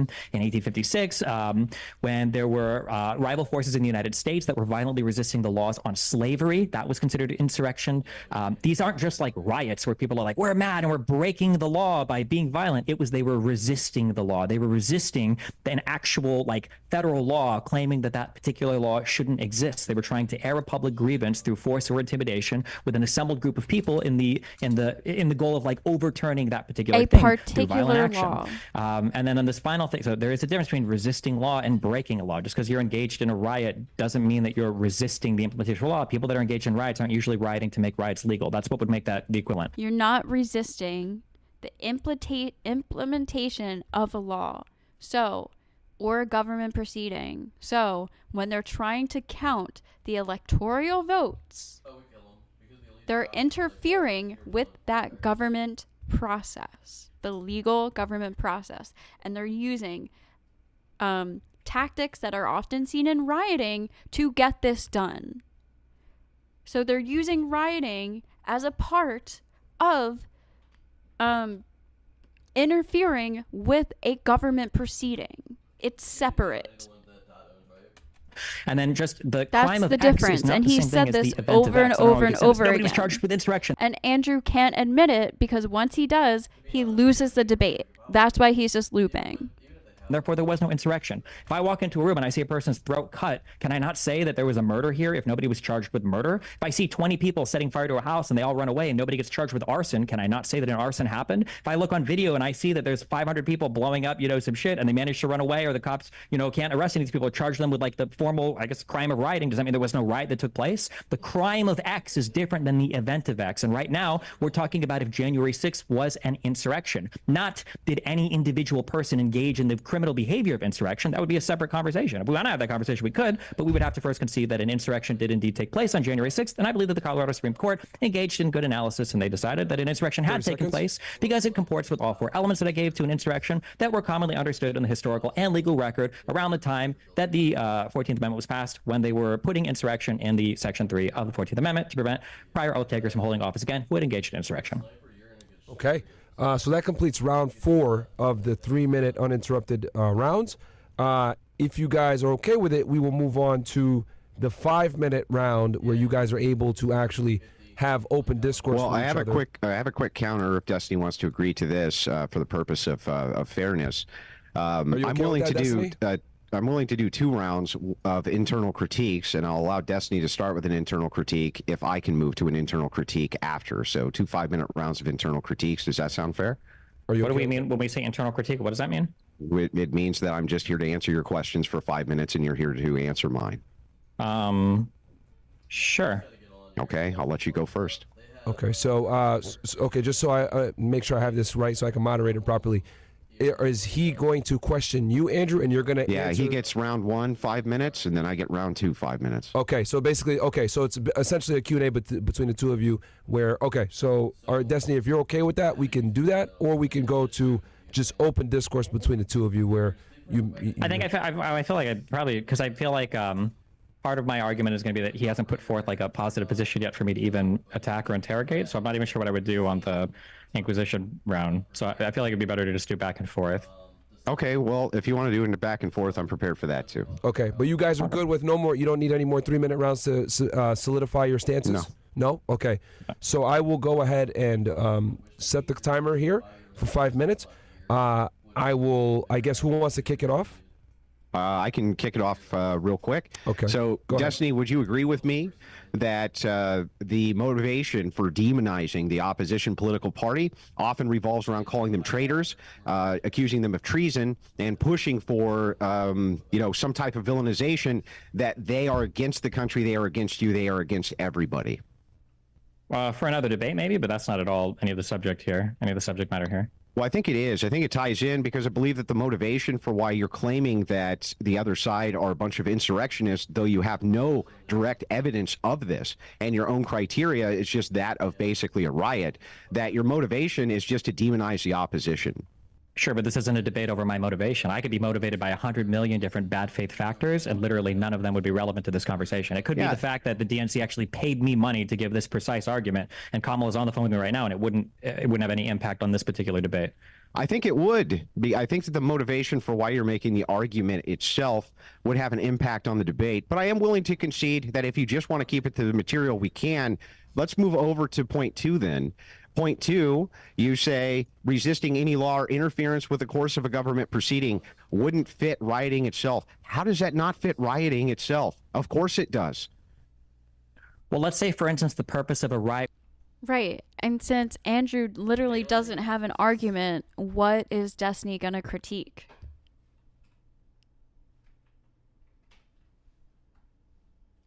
So that's why Destiny didn't do that, because that doesn't make sense.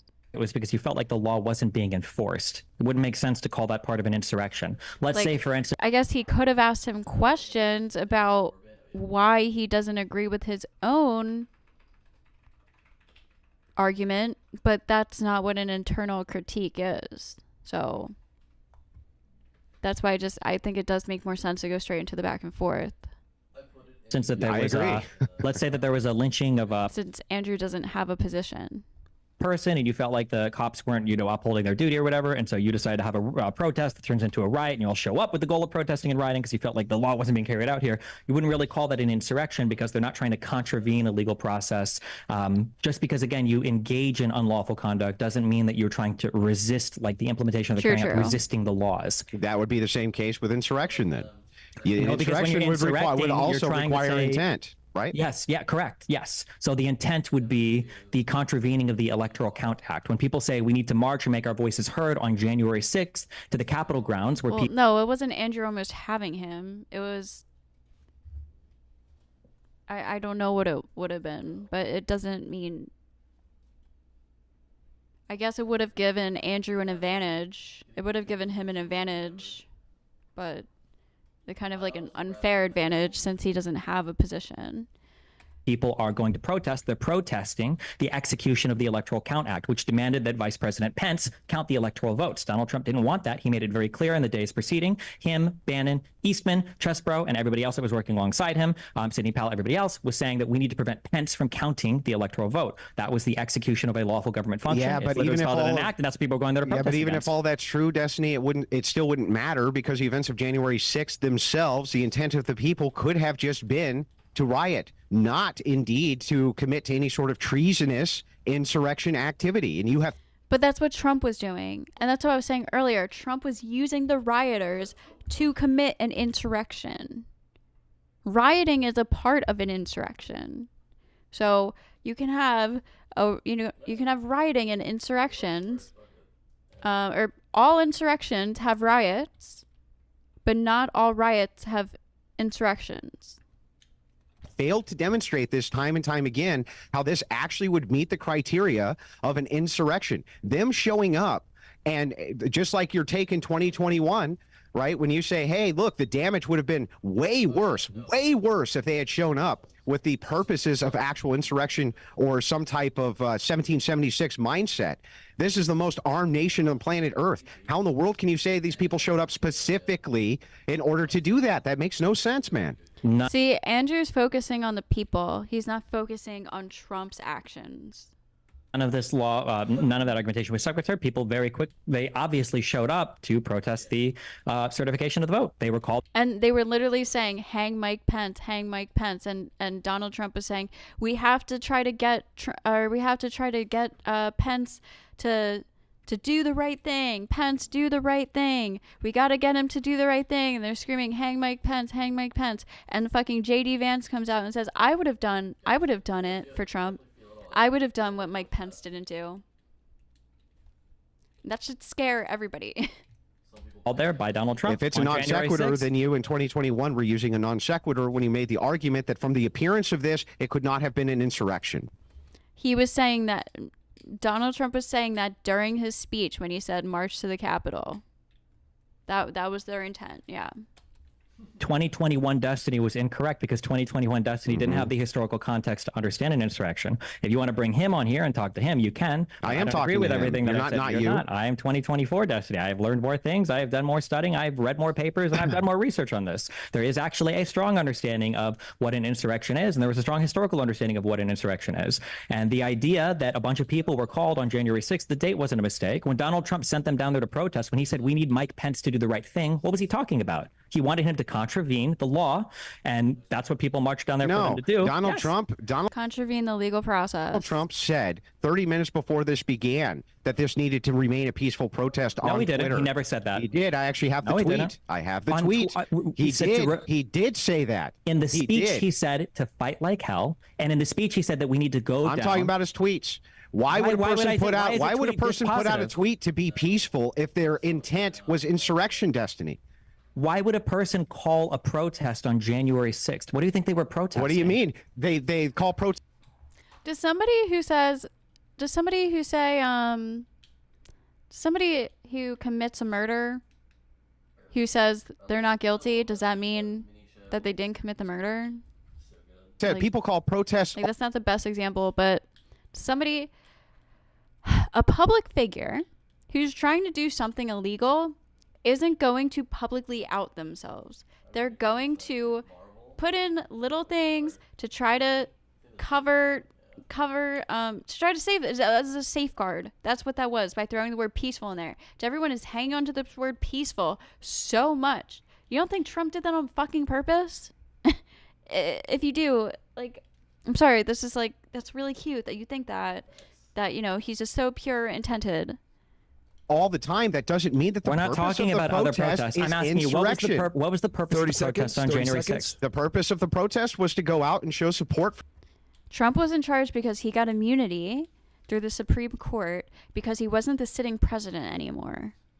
Trump doesn't deny what he did. It's all written in the documents. There's phone calls to his lawyer with Giuliani and everything. They all know what they did. For Donald J. Trump. For what? Well, there was a variety of reasons. I think. No, wait. Are you telling me we can't? I'm going to give you a variety of reasons. You can't say no. Are you saying there wasn't a variety of reasons why people didn't show up? Nope. I think there was one clear reason. Oh, there's only one reason why everybody showed up. 10 seconds. Correct. 10 seconds. Okay. What is the one clear reason? There was not a variety of reasons. Some people didn't show up just because they wanted to see what was happening. Some people didn't show up just to support the president. Some people didn't show up because they really like to go to protest. Everybody showed up for one reason, right? I didn't say everybody showed up for one reason. I said they were called there for one reason. That was to protest the certification of the election. Guys, that is time. I'm happy to let this play out longer if you guys want, and add an extra minute to the clock. Are you guys okay with that? Yeah, we can add an extra minute. I'll add an extra minute to the clock, and this is still round one of the open discourse, but just try to limit it to 1 minute, and then we'll go into round two of it. Myron, bless his heart, he tried, but Myron should have just let it be an open debate from here on out.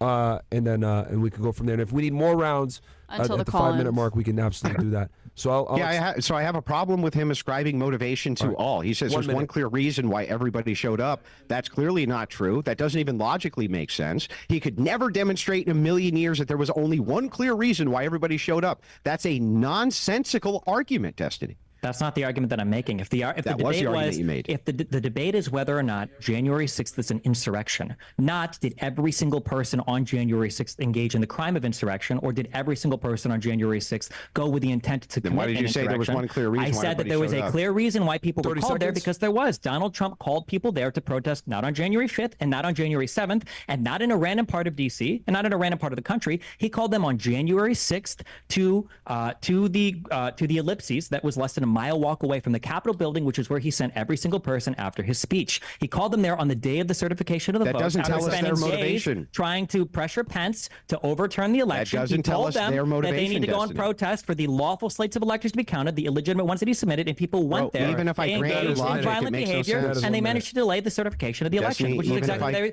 So then, do you admit then that no, I don't admit anything. Even if I grant your logic, they happen to do every single thing that an insurrection called for without actually engaging in an insurrection. Guys, give me a chance to respond. Real fast. No, not only do I concede nothing, but your logic. We ran out of time on that round. So what I'll do is this. I can see that this is a dynamic conversation, and clearly it's going to go out the bounds sometimes of a time round. So what I'm going to do is I'm just going to go ahead and set the clock for 10 minutes. That completes round one of the open discourse. But I see that this is a dynamic argument, and me just stopping it randomly at 5 minutes would probably be stupid. So I'm going to let it play out. I'll put 10 minutes on the clock. At least he admits it. Is that okay with both of you? Yeah, I'm fine with that. Destiny, are you okay with that? Yeah. Okay. Yeah. So, because I don't want to interrupt you guys again like that. So I'll just go ahead and put 10 minutes on the clock, and I will start it right now. You guys, you can pick right off where you left off, Andrew. Yeah. Sorry about that. So to respond, right, and I'll be more charitable with the time back your way now that we have 10 minutes, Destiny, but it's actually an illogical argument to make, to say, even if Donald Trump had some certain intent in his head, that would not mean that the people who were showing up for the protest had that intent. So the thing is like, for both ways, it's a double entendre for your own logic.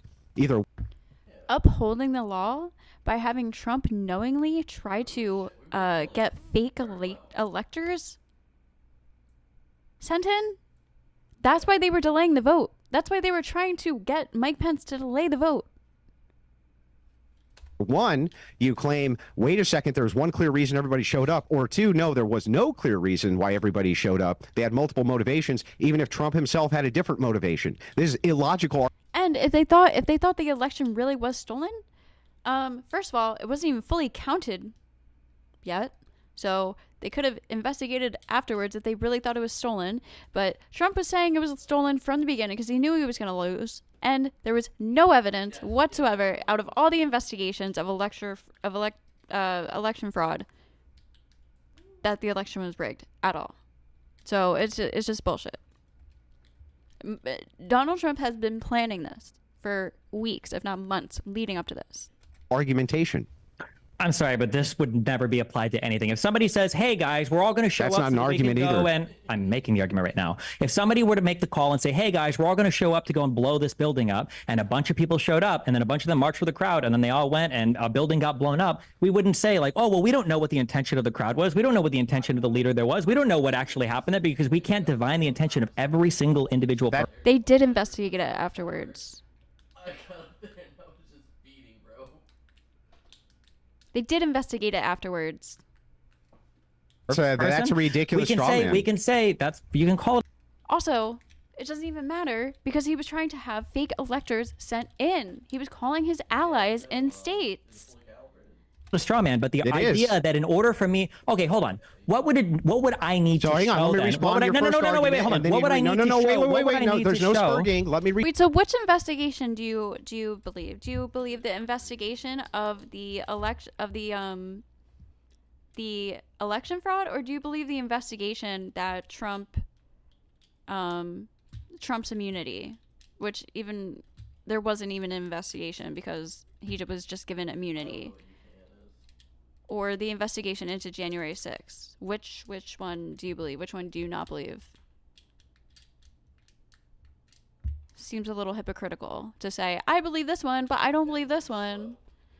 Respond to the argument, but you're not even letting me talk. You can respond to my argument. You can. You made an argument. Let me respond, and then you can ask the second argument. I think that's fair. So when you're talking about this from a logical standpoint, march for the crowd, and then they all went and a building got blown up, we wouldn't say like, oh, well, we don't know what the intention of the crowd was. We don't know what the intention of the leader there was. We don't know what actually happened there, because we can't divine the intention of every single individual person. That's a ridiculous straw man. We can say you can call it a straw man, but the idea that in order for me, okay, hold on. What would I need to show? Hang on, let me respond to your first argument. Wait, hold on. What would I need to show? Wait, no, there's no spurting. Let me respond to the argument. But you're not even letting me talk. You can respond to my argument. You can phrase You made an argument. Let me respond, and then you can ask the second argument. I think that's fair. So when you're talking about this from a logical standpoint, when you say, oh, if somebody called and said, hey, we're all going to blow this building up, yes, I would agree that you could probably ascribe the motivation to it then. Can you show me a tweet or any type of anything from Donald Trump saying, hey, guys, show up, we're going to do an insurrection? No. Those are two separate cases, Jimmy. You just made this shit up. Okay, fine. So I can. So as part of Donald Trump's speech, I'll give you two quotes. Our country has had enough. We will not take it anymore. And that's what this is all about. And to use a favorite term that all you people really came up with, we will stop the steal. Today, I will lay out just some of the evidence proving that we won this election. We won it by a landslide. This was not a close election. The first quote. The second quote, we must stop the steal. And then we must ensure that such outrageous election fraud never happens again, can never be allowed to happen again. When he says stop the steal, when they're at the Capitol building on January 6th, and when the election is being certified, what does stop the steal mean there? Wait a second. So first Answer of all, the question, you're attributing Andrew. to Donald Trump's rhetoric here something which he may not have intended. None of that actually shows or demonstrates that he was calling for an insurrection on the Capitol. You are just kind of dodge, complete fucking dodge. Ascribing that motivation onto it for the purposes of convenience. You have to show me there where he calls, like your example was, if I say we're all going to show up and blow up this building, that was your example, and then people show up and do it, we can understand their motivation. I agree. You have to show me where he says, okay, guys, we're all going to show up and do an insurrection. You can't then take words. Wait, he has to literally say the words in order for him to be guilty of doing that? That's fucking retarded. That don't say anything about an insurrection and say, but I think he meant that though.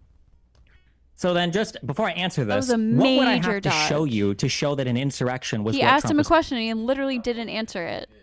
Planning. What kind of evidence would you need? You would have to give me the criteria first and foremost. He did. Of he something did which fit the criteria of an insurrection better than some other thing. He did that 10 And you would have to make it refutable to that thing from what people were charged under. So if the criteria is, I'm going to give you what I think an insurrection is, and it fits a different criteria better than an insurrection, and under that criteria, that's what people were basically charged under, then it sounds like the other thing makes more sense than an insurrection. So are we going with the totally argument that seems to for track X to me. event to have happened, X, like some person needs to have been charged with the crime? No, your logic there is faulty as well. Then why do you have the second element there for me proving? Let me respond. Well, hold on, you can't just talk for 20 minutes and then as soon as I say one sentence, you can't ask me a question and then move to another question. I can ask you a question and then ask another question as part of my question. I'm able to but I wasn't even able to respond. You gave 2 elements to what I needed to prove. The second one was that I have to show why people weren't charged with a crime. I've answered. Yeah, Red, because it's never been heard of ever in the history before that people say things in order to cover up, to make it look like they're not doing something that they are. People, so you think it would only be an insurrection if Trump said, okay, guys, we are going to go do an insurrection right now. Go do it. That would be the only proof for you to prove that it happened? Are you seriously that, like, that, I don't know how to say it in a non-rude way. You can't be that naive. That's the perfect word. That naive to actually believe that. You're smart, Red. Like, you fucking understand what I'm saying. This thing 50 million times. We can send our Justice on Point if you want. Just because somebody hasn't been charged with the crime of X doesn't mean that an event related to X didn't occur. This is true. Yeah, but the opposite would equally be true. The opposite is also true. Just because they weren't charged with the crime of X doesn't mean they committed the crime of X either. I'm not making that argument. You're using this argument as a way to negate my argument. Yes. Just because I'm not making it's called a counter argument. Yes. No, hold on. That would be like you saying John couldn't have murdered Jane because John wasn't there. And then I say, well, no, that's not true. And then you going, well, just if there is a riot that is preventing and interfering with a court proceeding, then that with using aggression and coercion and trying to stop the legal government process from happening through aggression and violence, then that's an insurrection. I can't think of any other example besides January 6th.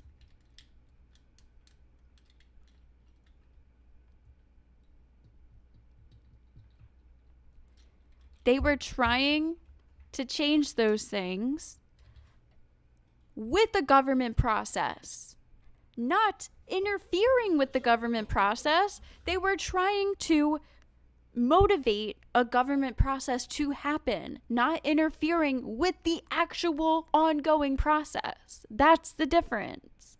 It's so fucking different. How do you not fucking understand? One is trying to inspire a government process to happen in order to make change, to make legal change. Another is interfering with an ongoing government process, using aggression and force and rioting to interfere and obstruct that government process from happening the legal, natural way it's supposed to happen. That's the difference. Because John was there doesn't mean that he murdered Jane. Nope, the that's opposite. Not the element that I'm giving. The opposite is true. I've given you 4 clear things. Wait.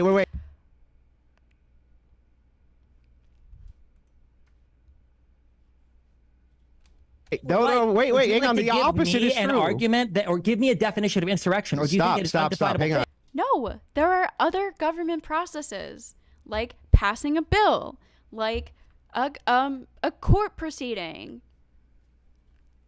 But an electoral vote, an election process is definitely a government process.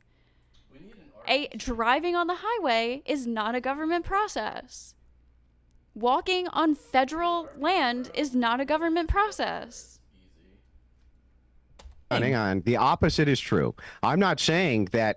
So you say, oh, John murdered Jane. But that can't be true because he also may not have murdered Jane. You're making the claim, John murdered Jane. And so I say, okay, that's your claim that he murdered Jane. Can you define for me what the criteria would be in which you would consider this to be murder? And you go, well, and then you define for me something that is not murder or fits some other criteria better. I get mad at you guys, but I don't even know what you're saying, Jimmy. You make no fucking sense. Not gonna lie. Sorry. Not a rational human being, including you, take that and understand, wait, if it fits this other criteria better, it probably isn't actually murder. What part of can you give me an example? I'm just curious, and I shouldn't even engage with this, so just up to this point, you've given me no doubt. Yes, court proceedings are government processes. I completely agree.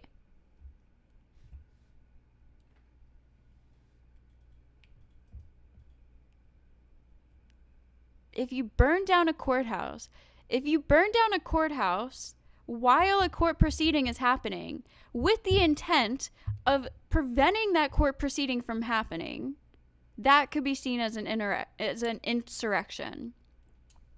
You have to interfere with an ongoing court proceeding.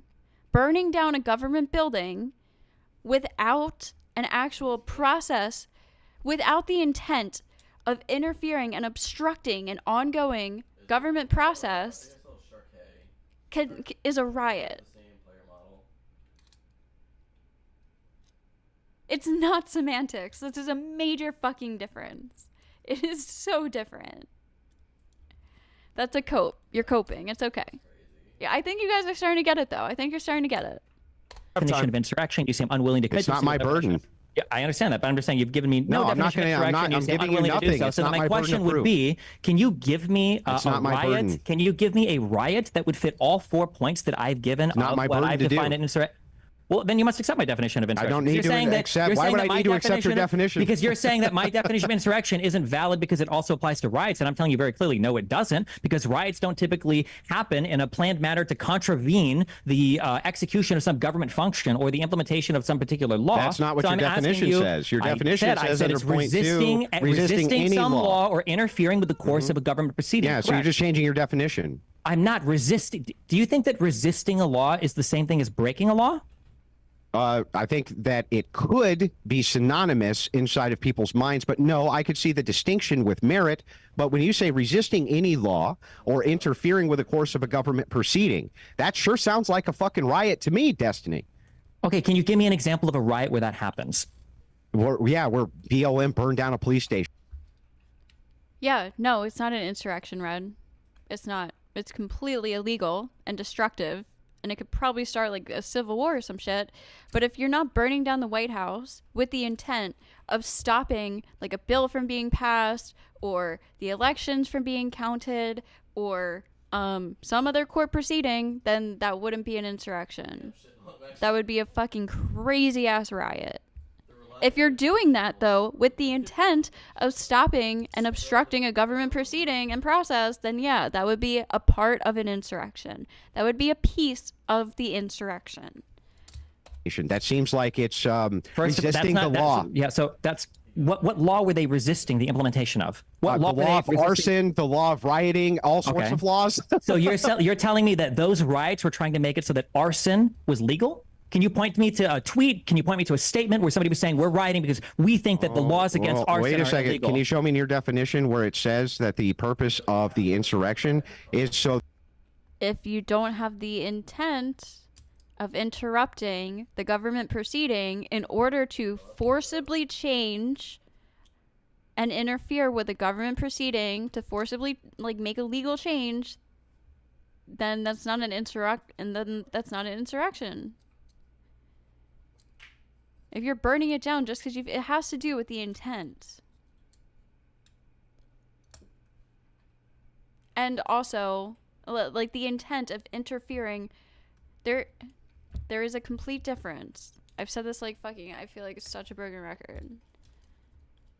A riot is to try to inspire, your voice is to be heard, to inspire change through a government proceeding.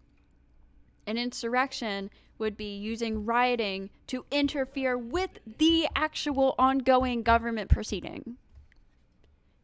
To forcibly overtake like the government actions, the legal actions of the government through force and violence and threats. So that they can make something else legal? Because that's nowhere in your definition, Destiny. That's what Trump was doing, yes, and there are documents on this. There are phone calls, there are documents. Trump doesn't even deny this himself. Any law or interfering with the course of a government doesn't say anything about. If you want, we can do another live going over all of this, but making something else legal. You just made it up. No, you're saying that they're resisting the law of arson. Nobody's arguing that the law of arson is bad. Just because you're breaking a law doesn't mean you're resisting the law. What's the or? If there was a group of people called to stop an ongoing court proceeding, like some like people being prosecuted, like say I guess the people from January 6th were being prosecuted, and then more Proud Boys showed up and tried to burn down the building, and also tried to legally interfere with the government process to forcibly stop those people from being prosecuted. Then that would be an insurrection attempt. Yeah.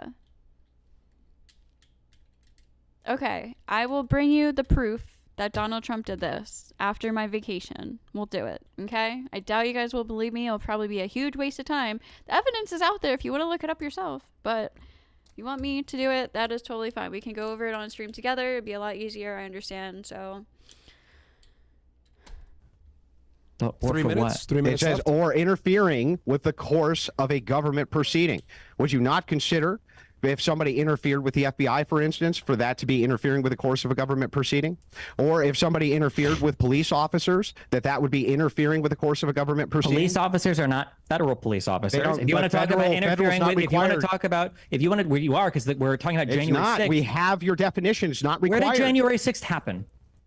I will. But it I doesn't- will do it. We have your definition. Why would I be Destiny. arguing about the definition of an insurrection in a state when we're talking about an insurrection that happened? Well, then on the can you Capitol show me in grounds? your definition where it says it must be federal for an I don't insurrection need to. We're occur? talking about Well, then insurrection if that it occurred on doesn't, federal it doesn't grounds. matter. So then any of the criteria which would apply at the state level would still apply at the federal level for rioting. It's the same I don't thing. know if insurrections are state defined. I'm not aware of that in the historical record. Well, you can't have a state insurrection?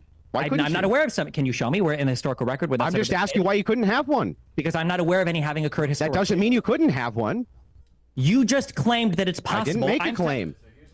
Oh, okay. Then we're not. No one is claiming here that an insurrection is. No, you possible. are Okay, cool. making a Gotcha. claim. All You're right. making a claim on I'm your making 4 a positive claim that there could be a federal That's insurrection right. because I have a historical record of there being statements about insurrections federally and historically. I've never had a statement about a state. This is Andrew fucking again, just like obfuscating, I guess is the word. He's trying to just like mislead the direction of the debate because he's losing to other things, to literally irrelevant things. Insurrection. I'm not aware of any of those. If Yeah, you are but aware of you one of not those, being feel free to aware tell of me. any doesn't mean that the criteria could not apply to a state insurrection, correct?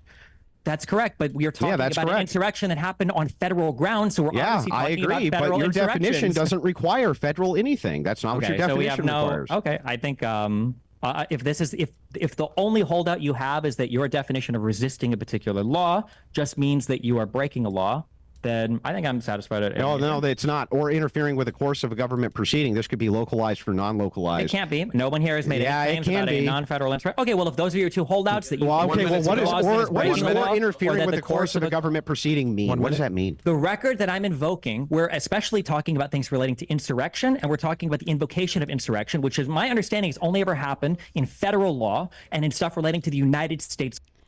This is not the first time they have debated. They have debated a couple times in the past.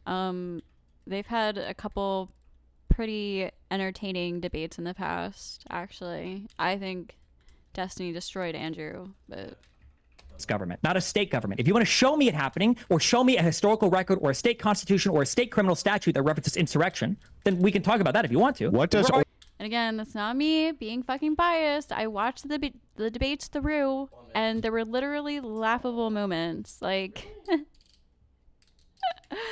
one was like, he was trying to say that Donald Trump building a wall was Donald Trump building infrastructure for the country, because I forget exactly what it was. It was like, because buildings have walls, so he said therefore it was infrastructure. It was really fucking stupid. It was hilarious. Or interfering with the course of a government proceeding mean, Destiny?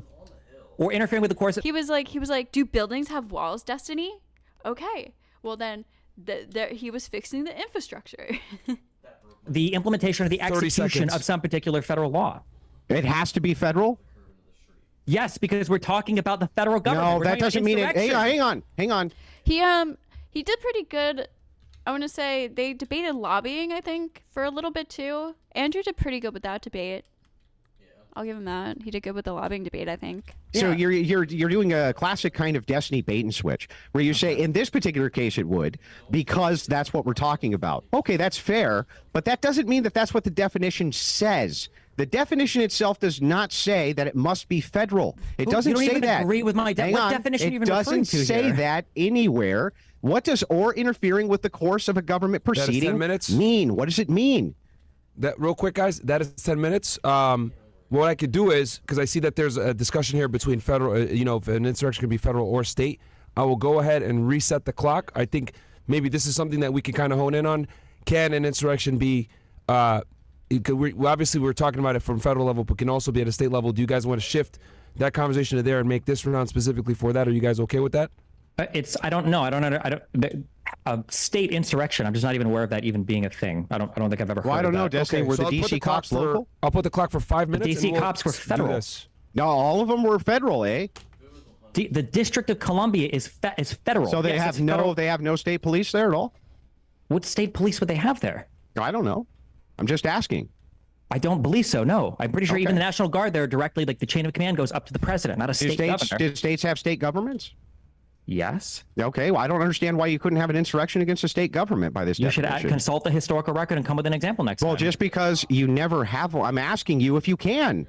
I'm not here to debate whether or not you can have an insurrection against a state government. Well, I'm here to I debate don't whether or not understand January then 6th was if an your insurrection definition doesn't because include January federal. 6th. No, this is like asking if a murder occurred on January 6th. In that case, I would only be talking about murder as it's defined in federal law, not in state law. We're talking about an insurrection on whether or not January 6th was an insurrection or not. So I'm only going to be appealing to federal law or federal historical Yes, understandings of an but insurrection wait a- against the United States. So I don't know why we're saying, well, what about a state insurrection? I don't know. I'm not even aware if a state insurrection is a because this possible thing. is I've a never heard that semantic- reference before. this is It's a not semantic semantic. It's distinction. legal and it's historical, and that's where the understanding No, is I'm rooted. fine with the semantic distinction. I'm not saying there's anything wrong with it. I'm actually just trying to make one.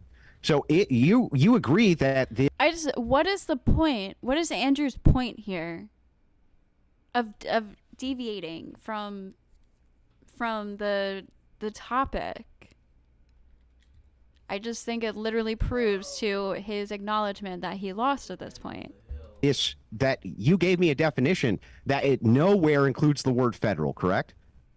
I also didn't give you a definition that includes the word human, or that includes the words like in this present point of time and not like in the future or time traveling in the past, or that doesn't include like dimension C138, or that like there's a million other So things what? that I didn't include. Yeah, I don't know what that has to do with anything. Because why would I include the definition of against the United States when we're talking about an insurrection that happened on federal grounds? Because if you your want, I could, definition if of you an want, I could insurrection simply matters. add. Okay, well in that case, I will simply add on my second. Aren't part. you appealing to a state court, for instance? Like, what are you talking about here? Appealing to a state court for what? Aren't you appealing to a state court for this definition? Isn't that what you said? Did I get that wrong? I'm appealing to right now. I'm appealing to federal history. What are you talking about? Well, I'm asking, where did you get this definition? Let's start with that. There's a writer who studied I think it was constitutional law specializing in the 14th Amendment. His name is Mark Graber, and these are the 4 qualifications that he basically lists out, and then he goes through a number of historical examples to say as much. There's also a much longer paper written about the I think it's like the sweeping power of Section 3, written by I think Baud and Paulson, who write like a 130-page paper where they go through listing like the historical understanding of insurrection. If you want, we can dive through any part of the paper, or we can dive through any part of the Does he definition. say or... in this paper that it's a requirement that this be done at the federal level? Nobody. Why would that matter, though? Why would that matter unless Andrew's argument is that an insurrection can only be a state thing.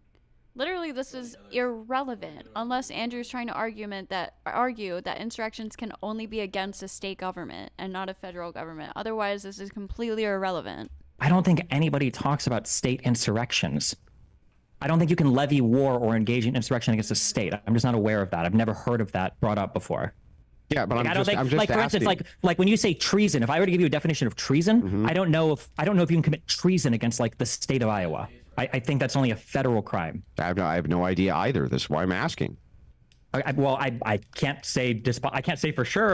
No, like why would Andrew bring up this distinction unless his argument is like, oh, well, January 6th wasn't a insurrection because insurrections can only be committed against states.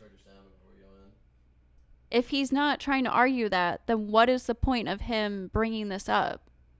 Because it doesn't help or not help his argument. Like, it wouldn't help his argument. And Andrew even doesn't really even have one. This is honestly not even a debate. It's really just Andrew trying to attack Destiny's position the entire time because Andrew doesn't even have one. Because maybe there is evidence of it out there, but I don't know. Prepared to debate that because it's a debate about federal. All I'm doing is doing an internal critique to try to figure out if this is consistent across the board. Your definition. I'm not even saying that there's necessarily anything wrong with it, but what I am saying is that there's something wrong with the fact that it seems to fit rioting far better than it would in insurrection. So if we go over these one at a time, an assemblage would fit a riot. That's what Destiny says. By force or intimidation fits a riot. That's what Destiny says. It's an assemblage of people for an assemblage of people for a common purpose. Yeah. Okay. An assemblage of people. Yes. Right. So they've come for a common purpose. Okay. And then two is to resist any law or interfering with the course of a government proceeding. Right. Resisting a law. Resisting a law. That's not just breaking a law, but you're there to resist a particular law. There's one you really don't like. And then three, you're showing up. Yeah, but force wait, or we have the intimidation. or there. We have the or interfering with the course of a government proceeding. Wouldn't that be even resisting police? Wouldn't that qualify for that? No, a government proceeding would. So if his position is neutral, he doesn't have a positive position, and therefore he's just attacking Destiny's position. Destiny has a position. January 6th was an insurrection. And Andrew, this entire debate is only attacking Destiny's position because he doesn't have one.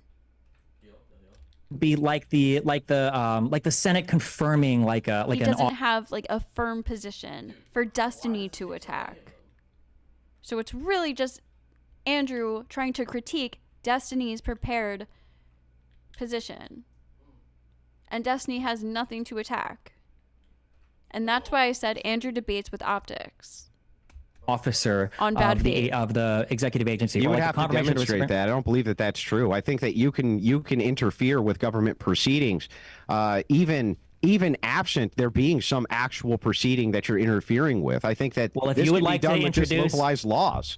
That's fine. And if you would like to introduce your own unique definition of insurrection, you can. Why would I need to do that? We have. Because I'm unaware in the historical record of anybody suggesting that interfering with police officers is a matter of insurrection or can lead to an element of insurrection. Are there laws against rioting? I don't know. I'm not sure. I know there's laws against like things that happen in rioting. I don't know if there's like a law of rioting. Are you resisting those laws when you're rioting? No. You're not resisting those laws when you're rioting? No, unless you're literally rioting to say we should make rioting legal or we need to get rid of the prohibition on rioting. And that is 5 minutes. Why would that be a qualification to resist the laws? Because breaking the law and do you acknowledge that breaking the law and resisting the law are not the same Well, tell me what the distinction is so I'm not confused anymore. Breaking the law is when you do something that's illegal, and resisting the law is saying that this particular law shouldn't exist. Yeah, okay, but if you're rioting, how do you go about resisting a law? Well, you could riot for the purpose of overturning a particular law. You might say, but you're resisting other laws then, right? No, you're not. You're not saying that rioting should be made legal. Yeah, but even if you weren't, you would still be resisting laws that were on the books against rioting. So if I can't divorce, okay, we can just disagree here. If you think that resisting and breaking the law are the same thing, we're at an impasse. I didn't say that they're the same thing. I said that necessarily, if you're rioting, to resist some other external law. So let's say I think that there's hold on. Do you agree? Do you agree that you can engage in rioting? No. Do you agree that you can engage in rioting and accept that you might get arrested for rioting? Yeah. Then that defeats your entire argument. You can engage in rioting without resisting the law of rioting. Understand that I'm going to riot, but I might be arrested that makes my argument. That makes my argument.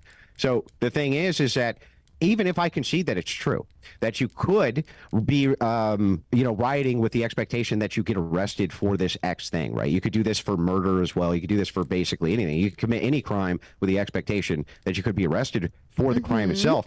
But that would not say that you're not resisting whatever the current laws were that were on the books about that crime. You're saying that the necessity here is that you are resisting some other thing. Fine. But you're also resisting laws. Some people riot for the intent of getting arrested. By the very nature of rioting. So I don't know why you would have to have something which is externalized while you yourself are still breaking laws. I don't think. How are you resisting the law? How are you resisting laws of rioting by rioting? Well, what does resist mean to you there? How are you defining resist? Yeah. So assuming, I can give you an example of this. Let us assume for a second that people are rioting in an abortion clinic because they want abortion overturned. I think this is the spirit of your argument, right? So they're rioting in an abortion clinic. They want abortion to be overturned. You would agree with me then that they are pushing against abortion, but they're still breaking laws while they're rioting, right? But are they interfering with an actual process of passing a bill to ban abortion? That's the difference. Are they interfering with the government process to prevent a legal process, like a legal proceeding of passing abortion or banning abortion? That would be the difference. That's a clear fucking difference. So they are resisting current laws, even though they're resisting another current law. And I don't think that you would consider that to be an insurrection, even though it could fit all of the criteria of these elements. It's an assemblage, for sure. You're resisting some other law that you don't like, or you're interfering with the course of a government proceeding. You would say that that fits criteria too. You would say that this is by force or intimidation, and you would say it's for a public purpose. But that clearly is not an insurrection, Destiny. The issue is that like abortion is not like this isn't a federal law. I could just grant you that. We can move to the state example since you seem unable or unwilling to differentiate. Let's assume for a second that it was. Let's assume for a second it was a federal law. Okay, you know what? Actually, we can do that. Let's say that the federal government passed a law either allowing or not allowing all abortion. Okay, the government either allows it, everybody can have an abortion whenever they want, or nobody can have an abortion. Okay, let's say that I gather a group of people and I say, listen, okay, fuck this abortion law. We're all going to get together and we're going to go protest. Okay, and we're protesting. The goal of our protest, all right, is we want to get rid of the abortion thing, whether it was passed or made illegal. Okay, we want to get rid of this law, and we're going to show up with a whole bunch of fucking people, and shit's going to get ratty, and we're going to, we know what we're doing. Okay, it's the day that in Capitol Hill that they're going to sign the law into whatever. We march down. That's the key difference. It's the day in Capitol Hill where they're going to sign the law. Down there, and in the course of protesting, like it becomes a riot, and the riot and everything there was because of that particular law being signed into practice. I would say, but I would take it a step further and say that you need to actually have some kind of, you can't just be like protesting on the day of this law that's happening. You need to have some kind of like government, like inside interference that is going to actually interfere with the government proceeding. So having rioters there is a part of an insurrection, but typically you need somebody on the inside, like Trump, for example, is some kind of lawmaker, somebody in the Senate, whatever, that's making all of this happen, that's planning all of this and assembling the group of people in order to prevent the bill from being passed. And then they have some kind of like inside interference with the process, which is what they were trying to pressure Mike Pence. That's why Trump was trying to get people to pressure Mike Pence to delay the vote so that he could have the fake elector slates turned in. Yeah, that was an insurrection. You've shown up with a group of people. You're resisting the passage of some particular law. You're showing up through force or intimidation, and you end up exercising that. And then it's for the public purpose of a particular law that impacts everybody in the United States. I would say that is an insurrection, yes. Would you say it's not? So if a would you bunch say that of that's people, not an insurrection? Yeah, I would say that it would not be an insurrection, at least by this criteria. That would just seem to me, again, to be a riot. That would seem to fit the criteria, again, of a riot better than an insurrection. I still can't exactly figure out the delineation point, and I'm trying to. And now, to be fair... I'm not going to go into the call-in show, I don't think. I think I'm just going to stop it after the closing statements because I'm going to the shore tomorrow. So... To you, it is nebulous. I understand it's nebulous, but I'm also not the one who's making the affirmative claim. You are. So you're saying that if a bunch of fucking dope smoking hippies wanted to resist the federal law of being able to smoke marijuana on federal land, and they all showed up and they got stoned. Not only when a bill is being passed, that's just an example. Again, any government proceeding. So like an electoral voting count, like counting the electoral votes. or passing a bill, or some kind of court proceeding, or electing like a Supreme Court judge or something like that. Any kind of government proceeding. It doesn't have to be a bill just being passed, because, for example, on January 6th, it was they were counting the electoral votes, and they were trying to delay the vote from happening so that Trump could send in the fake electors. And then they started rioting. That would be a fucking insurrection. If they went there with a common purpose, they were trying to resist the implementation or execution of a particular law. Yeah, theoretically it could. Well, no, they're just resisting, right? They're just resisting a law. They're saying, we're here to protest the fact, man, that we can't smoke weed on federal property, man. So they all grab their blunts and they start toking up in protest. 10 seconds. Right? And then they start a fire. What do you have? And I kick need some stuff. And kick some stuff. Do you think hang on, I just want to make sure. You think it could be, yes. That would be an insurrection? The historical record, it could be, yes. Do you have any definition of insurrection whatsoever? Or do you don't just need to think give you a counter definition. If you're not going to give me a counter definition, I can give you the riot definition doesn't include necessarily a public purpose. I've already given examples of riots that wouldn't fit my definition of insurrection, and I really only need to give one, and I automatically win. A riot could very much be in response to a particular sports team winning a game. Boom. That's an example of a riot. It doesn't fit my definition of an insurrection. I've differentiated between the two, and unless you're going to give me any countervailing definitions, I automatically satisfy that element. Yeah, but I already did. Claim, We're interfering with the course of a government proceeding. I don't think Destiny is making it clear enough. He's not focusing hard enough on the government proceeding part. And I also think he's not focusing. They keep seeming to talk about the focus on the actual rioters and not Trump's actions. I think that's where Destiny failed in this debate, but I still think he won. In and of itself, I think that the Andrew necessity of rioting in and of itself. What if you blockade a federal highway? Wait, the necessity of rioting in and of itself. Wait, what?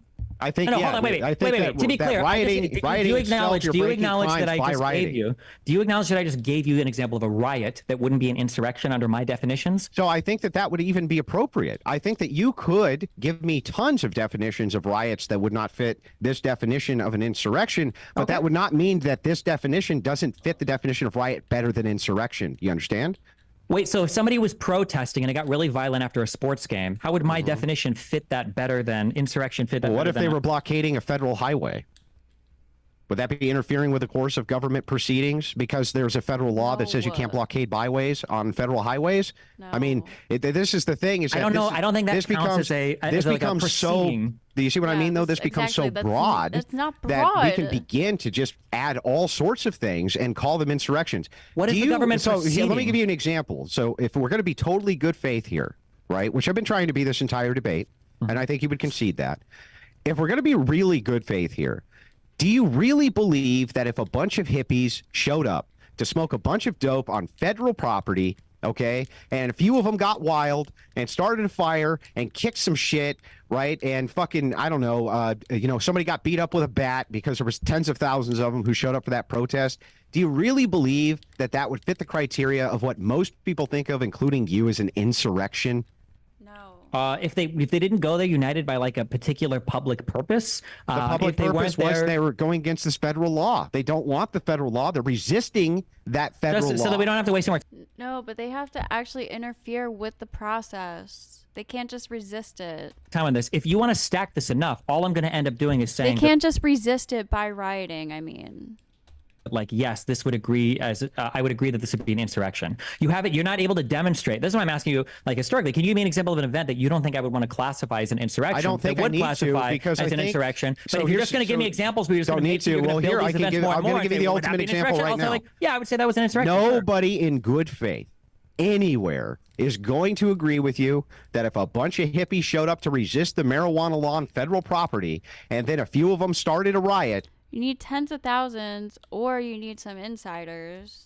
That they would consider that insurrection against the United States. I don't believe you believe it. I don't believe your audience believes it. I don't believe anybody believes it. So if that is the case, that it's so broad that will encapsulate that, I'm actually fine leaving the debate there too. Okay. I mean, again, it doesn't really matter what we would consider to be an insurrection. The only thing that really matters is what the historical record says at the time was considered an insurrection. Yeah, and well, I don't know. Again, I because literally nobody's think prosecuting anybody for it, so. you don't have to. Well, you're just retreading. Technically, I think this might be a gish gallop when you keep bringing up arguments that have been rebuked over and over and over again. I don't think you can keep bringing it up over and over and over again. But again, we agree that like we can walk in and see, wow, this person was murdered, and go, oh, really? Who was charged with murder? Okay, fuck. Or wow, there sure is a riot here. We saw that a riot happened. Well, who was charged with rioting? Well, fuck, I guess. Like you don't need a charge of a particular crime, and the barrier or the bar for charging somebody with a particular crime is probably a lot higher than declaring an event a thing itself. It doesn't make any sense to say because somebody hasn't been charged with a particular thing. It also doesn't make any sense to say that we're not talking about criminal charges. It also doesn't make any sense that to say that because they haven't been charged with a particular thing, that means they're guilty of the particular thing either. That's the flaw in that argument. I pointed it out multiple times. Your criteria doesn't actually flow with this correctly. My criteria is not because they weren't charged. That's why it was an insurrection. I would never use that as part of my criteria. I don't know. Yeah, well, hippies everywhere. Don't show up to federal property to protest by smoking weed. And because if a couple of you start a fire, you're going to get brought up on insurrection charges. Said nobody ever. That's insane. We're not. No, I don't know why we keep bringing up insurrection charges. No one's talking about a criminal charge or a criminal proceeding here. Yeah, criminal charge or criminal proceeding. That would be a charge, right? That's why. Yeah, nobody's talking about that here. Nobody's talking about criminal charges here or criminal proceedings here. So but you would still consider that an insurrection, right? An insurrection doesn't have to be a criminal matter. I just want to make sure that you would still consider that an insurrection. No, he didn't concede. I know exactly what you're talking about. He didn't concede there. Elements of what I said were met, then yes. All right, fine. Well, then I'll leave the debate there. I'm good with that. So what I'll do. The hippie thing? So we went 7 rounds here, and I was just timing it and everything else like that. I see that there's obviously a difference of opinion in definitions of what fits what, etc. So what I'll do is I'll go to closing arguments. I'll put. Are you both okay with 3 minutes on the clock to make your closing argument, or I can make it a little bit longer if you guys want, and then we can close that after that. Yeah, whatever you guys want to do. I'm Destiny, are you okay with 3, or do you want more? 3's probably fine. 3 minutes. Okay. Who wants to go first? Well, I opened first, so usually the person who opens closes last. Okay. So, Destiny, I'll turn it to you. I'll put 3 minutes on the clock, and you can put your closing arguments here. And this was a fantastic discussion. Obviously, you have a good debate when the chat is like, if almost 50-50. So I'll go ahead and turn it to you, Destiny, and you can give us your closing arguments, and then I'll go turn it to Andrew. Yeah, I mean, historically, like there have been examples of things that were considered insurrections that were incredibly small in nature, right? I don't know if anybody died at all in the Whiskey Rebellion. I'm pretty sure everybody that got arrested for that was like acquitted. It was just people basically essentially protesting the whiskey tax laws. This wasn't a massive deal that had like explosions and gunfire and deaths everywhere. I think that we just don't tend to view things as insurrections as much anymore because we don't tend to have insurrections as much anymore because that's kind of become the new norm as the United States has, traveled through or journeyed through time. I think that the 4 elements that I gave, I think were pretty clearly met on January 6th. I think I've demonstrated that we can imagine a ton of events that are riots that wouldn't fit the 4 elements. I understand that Andrew has a really hard time understanding the difference between resisting a law versus just breaking a law. Just because somebody goes out and they engage in rioting doesn't mean that they are trying to resist the law of rioting, that they're trying to make it so that rioting is legal, that that's the goal of that particular riot. Oftentimes, riots can be said to come together to protest other types of things where people feel like the law isn't being executed in a reasonable manner. To say that a bunch of people that show up and end up rioting as a result of a protest that's against, like, say, a cop they feel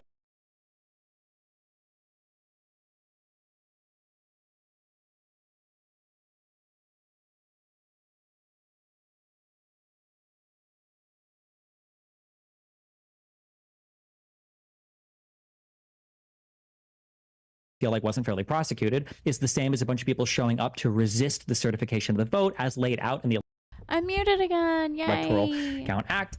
No, I know what part you're talking about where he said he conceded, but I think I didn't interpret it to. I don't think he conceded in the way he was conceding that that would be an insurrection. I forget exactly what it was now, but I don't think he was conceding in the way that you're saying he conceded.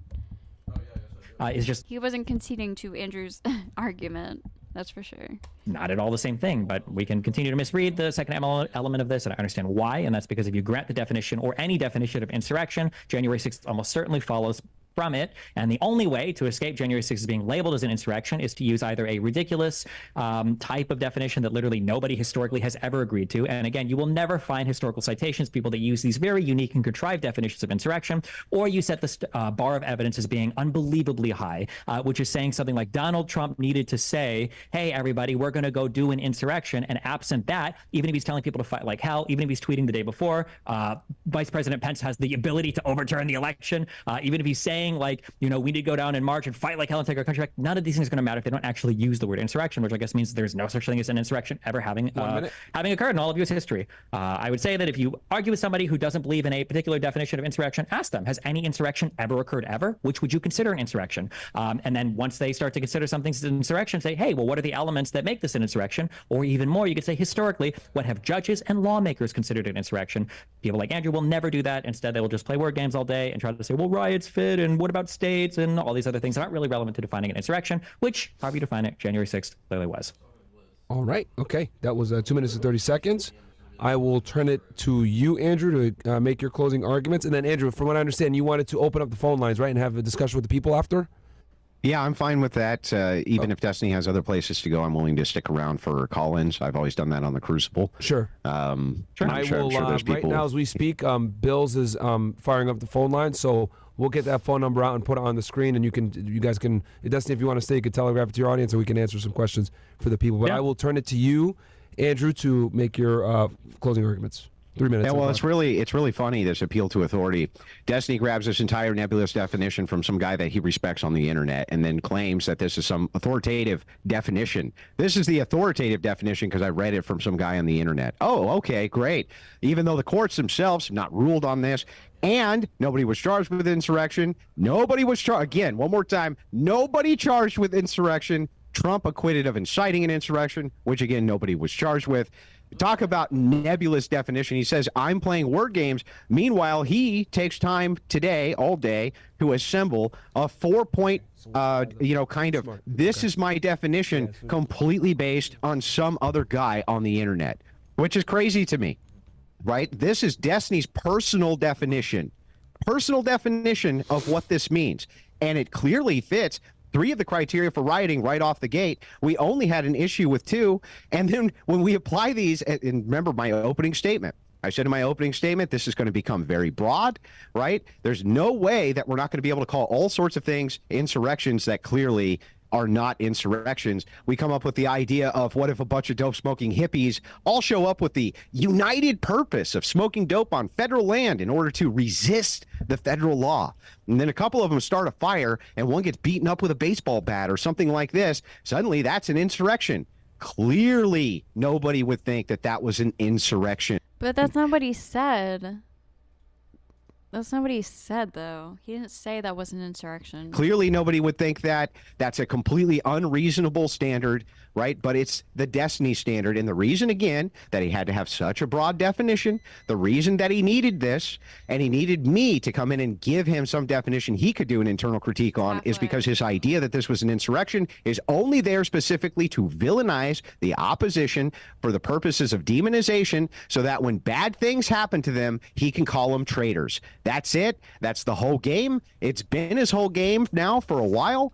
And this is what got him on Pierce and all these other things, which I recently reviewed, was that take. And so in order for him to justify that take, he has to make you a traitor because you don't believe that that was an insurrection that nobody was charged with. Okay. 2:15. Guys, that was fucking fantastic discussion. Obviously, people are going to have different viewpoints on where they go, but that's, I think, the beauty of any discussion like this. And if anyone on now, I know we literally just opened them, but... Yeah, we do. Okay, so as usual, guys, normal rules. If you want to skip the line, call it in. Hosting this. Of course, after this, I mean, doing that for me if you guys want to... From... And hit us with your question. My name's Rick from Miami, Florida. The question is for Andrew. Very frustrating on his side to see the debate on his side, so I really do need an answer of what his definition is for an insurrection. Are you asking me my definition? God, dude. Andrew's. I'm asking. Yeah, I'm not going to give you one. It's not my burden. Okay. Yeah. I feel like that's a cop-out. Okay, so that's all. No, well, that's then you need to learn how to question. debate, because you not knowing how to debate doesn't mean that I'm copping out. It's not my position. The affirmative position, the person calling people insurrectionists, is not me. Wait, how are we supposed to have a debate on if January 6th is an insurrection if you don't even have a definition of insurrection? Why do I need to have a definition to note that whatever definition that you could come up with would be too broad to apply to this? That's not a logical statement either, Destiny. Hold on one second. So you came in with some facts, he came in with some points, but you didn't. Okay. Andrew, do you want to respond to him on that, or you want to? I think we missed like. Yeah, I'm sorry. We were having an exchange. I missed the actual question. I think his main criticism is he wants to know what your definition of insurrection is. Is that correct, caller? Correct. Yeah, it's not my burden. Point on his definition of an insurrection. It's not my burden. Every which way to not answer that kind of a definition of the question, and he's using the words "it's not my burden" to cop out of that definition question. Okay, really how is it my burden? Feels an insurrection. So let me ask you a question, caller. Okay, let's assume for a second I didn't know what murder was, and you were trying to give me the criteria for what murder was. Could I logically give you a criticism for why that actually would fit something else that I do know what it is better than the idea of murder? Do you understand that, caller? Yes. Well, then, what is your criticism? I think what you're asking me is if something that you think fits another definition, would you be able to apply to that definition? And you could. However, no, that's not what I'm asking you're not providing an actual argument to that. Like, all you're saying is, well, this could fit something else. But you're not saying No, why. I'm giving what's called an internal critique. An internal critique doesn't necessitate an argument. Hold on, this doesn't make sense. An internal criticism. If the debate has to do with whether or not a person was murdered, if that's the debate, was John murdered, and the entire debate is just you critiquing another person's definition of murder, but you're unwilling to put forth your own definition of murder, the implication is that you were never prepared to debate the actual topic of the debate, which is that's not the implication. That doesn't even make any sense. So, Destiny, let me ask you a counter question. And my argument is that is arguing in bad faith. That's not only is that not arguing in bad faith, it's arguing in the best faith. Okay, wait. Destiny knew for sure that he had the burden, not me. Destiny's thing. Next call. Let's get the next caller on. Oh no, wait, quick, hold on, because this has to be answered. Hold on. How could you possibly deal with the topic if you don't have a definition of insurrection? Well, let's try. I was just getting to that. So let me ask you, Destiny. Let us assume for a second that you weren't sure exactly what murder meant. You weren't exactly sure what the criteria was. Another person was calling this group of people a murderer, right? You had kind of an idea maybe of what that was. And so you went to them and you said, okay, can you tell me what you mean by murder? And they gave you some other criteria that fit way better with something other than their definition of murder. Why would that be illogical or in any way unreasonable? That's not illogical and that's not unreasonable, but that would only mean that you would be successful if the debate is Destiny's definition of insurrection satisfactory insofar as defining January 6th as an insurrection. But that wasn't the debate topic. It wasn't just my definition. He just said he was just fucking kidding? He was just kidding? Come on. Andrew was just kidding. He was just kidding on that. Definition of insurrection. What? If that's the debate, was John murdered, and the entire debate is just you critiquing another person's definition of murder, but you're unwilling to put forth your own definition of murder, the implication is that you were never prepared to debate the actual topic of the debate, which is that's not the implication. That doesn't even make any sense. So, Destiny, let me ask you a counter question. And my argument is that is arguing in bad faith. That's not only is that not arguing in bad faith, it's arguing in the best faith. Okay, wait. Destiny knew for sure that he had the burden, not me. Destiny's thing. Next call. Let's get the next caller on. Oh no, wait, quick, hold on, because this has to be answered. Hold on. How could you possibly deal with the topic if you don't have a definition of insurrection? Well, let's try. I was just getting to that. So let me ask you, Destiny. Let us assume for a second that you weren't sure exactly what murder meant. You weren't exactly sure what the criteria was. Another person was calling this group of people a murderer, right? You had kind of an idea maybe of what that was. And so you went to them and you said, okay, can you tell me what you mean by murder? And they gave you some other criteria that fit way better with something other than their definition of murder. Why would that be illogical or in any way unreasonable? That's not illogical and that's not unreasonable, but that would only mean that you would be successful if the debate is Destiny's definition of insurrection satisfactory insofar as defining January 6th as an insurrection. But that wasn't the debate topic. It wasn't just my definition of insurrection. Yeah, it was. The debate was, okay, wait, so how can do you agree that the prompt of the debate was January 6th an insurrection? Yeah, why does that mean that I have How can you answer that? Wait, do you not have to answer the prompt to a debate? Yeah, so I'm not taking that. I'm neutral on it. It could have been. I was willing to concede. Oh, you have no position? I was willing to concede that it could have been. I said right in my opening, in good faith, I'll make concessions based under A, B, and C criteria if he can make these demonstrations. You never did.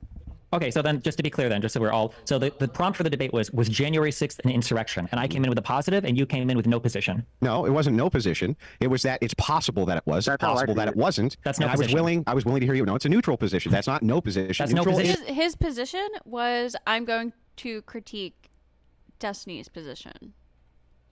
If somebody's looking, okay. I'm sorry, is neutral not a position? Not really, no. Oh, no, not really. Does that mean no or yes, Destiny? Is neutral a position or isn't it? For the purposes of having a debate, no. Oh, for the purposes of having a debate, you can't have a neutral position. Destiny, somebody Stephen hosts a Bonnell debate- III, the best leftist debater on planet Earth, ladies and gentlemen. Neutral on a debate topic is not a position. Not to have as a debater. That's correct. If there's a debate saying, To be honest is with God you, it's a real? very And one person poor shows up and says, position. It's I'm not arguing a the very authority of God is real. And the other person says, I'm a neutral position on that. Oh, I guess you've never debated with an agnostic before who's neutral. They're neutral Not in on a it? debate on what that would be a debate on agnosticism or Gnosticism. No, not a it could debate be a debate on on if whether God is real or not real. Why couldn't you go into a debate agnostic about God being real or not real, Destiny? Can you explain that real quick? Because definitionally, an agnostic doesn't take a position on or doesn't think they can have knowledge They of do take a of position. God. They take a neutral don't have a position. knowledge of God. So why would you debate a Gnostic person or somebody an agnostic person or somebody on Gnosticism who doesn't have a position on these? Oh, so agnostics can't have a neutral position about whether or not God exists or not. isn't a According to Trumper? Stephen Bonnell III. Somebody, a person who Oh, right. No, Andrew is too progressive. I mean, Trump is too progressive for Andrew. Right. Forgot about that. who's agnostic, you wouldn't listen to the debate on whether or not God is real or not. They would say, oh, well, I can't have information about the existence of God. You go, okay, well, I guess you wouldn't have. Oh, well, then I guess 50% of the debates on modern day debate are incorrect because people have a neutral position, an agnostic position, like Matt Dillahunty, a guy you talk to, about whether or not God is real. Where Matt Dillahunty says, listen, I'm agnostic on it. He could be real. You just haven't demonstrated to me that he's real. Matt Dillahunty's wrong in all of those debates, right, Destiny?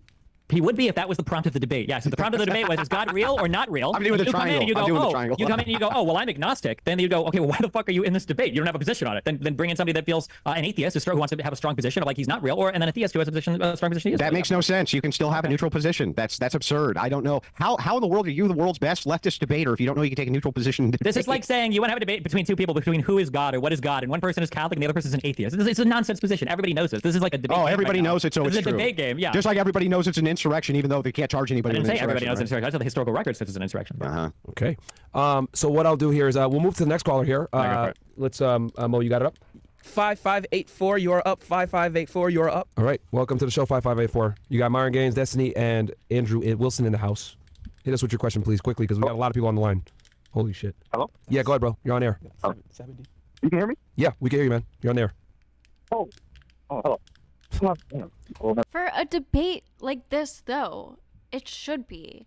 The debate was January 6th an insurrection? So that would imply that one person in the debate believes it was an insurrection, and the other person, the opponent in the debate, believes it wasn't an insurrection. That's what the debate prompt implies. That's how I take it. So I completely see how... That's why I was saying, basically, Andrew kind of just snuck in here because he doesn't even have really an argument. He's only critiquing Destiny's argument. So I just wanted to ask, do I have to solely debate on this topic alone, or can I just talk about other topics as well? You want to keep a topic specific, Yeah, just on this please. alone, yeah. Otherwise people are going to be calling up for every time. Yeah. This is hope. I mean, neither of them actually gave a definition. Neither of them gave a definition on the topic at all. Like, Destiny, what was your definition of insurrection? An insurrection has four crucial elements. One is that there's an assembly of people for a common purpose. Two is that you're resisting a particular law or you're interfering with the course of government proceeding. Three is that you're doing this by way of force or intimidation. And then four is you're doing it for a public purpose, not like a private one. You're not showing up to like steal something, or you're not showing up because you're like upset about like how a sporting event turned out. There's like a public interest in it. Damn. Yeah, caller, he said that at the top of his argument, bro. Yeah, see? Callers- See? Even Myron admits that Destiny gave his definition. Said that at the top of his argument, dude, and he was referencing the 14th Amendment. You might have missed it. No, I'm just saying, no, I agree with him that it was an insurrection, but wasn't Andrew's whole point that January 6th was not an insurrection? I believe that was his whole point. Well, Andrew doesn't have a point because he rejects my definition of insurrection, and then he appeals to some universal definition of riot, which I'm not even sure he's given, and then he appeals to, well, this is what everybody would think a riot is, and then he appeals to, well, nobody would agree that hippie people engaged in your definition of insurrection are committing an insurrection. So I guess Andrew's just agnostic on the question of whether or not J6 was an insurrection because he doesn't have a definition of what an insurrection is. Okay, but I think you answered his question, Destiny, so we can move on to the next guy. Yeah. All right, brother. Thank you for calling in. We're going to move on to the next caller again, guys. 515-605-9740. Shout out to Mo and Bills manning the phone lines in the back. If you super chat in the last four digits of your number, fnfsuperchat.com, we will go ahead or rumble right, whatever you want to do. We're live on all the platforms. We will get you to the top of the list. Last four digits of your number. Who's up next? 4086, you're up. 4086. Go ahead, 4086. Shout out to the production team in the back, man, making this fucking flawless. Go ahead, bro. Yeah, Loki, can you hear me? Yes. Welcome to the show. Yeah, well, I got a question for Andrew. Just I'm not trying to debate on it. It's just a question. I'm just trying to gauge what you think about this. So, Andrew, if there was like a leader or whatever per se of the country or whatever, right? Like, and you genuinely wholeheartedly believe that this leader was like an evil person or whatever, and they're gonna bring rain and terror to your country or whatever. Do you think it's morally justified to take him out before he causes harm? I don't know. That's really context specific. So I'm possibly.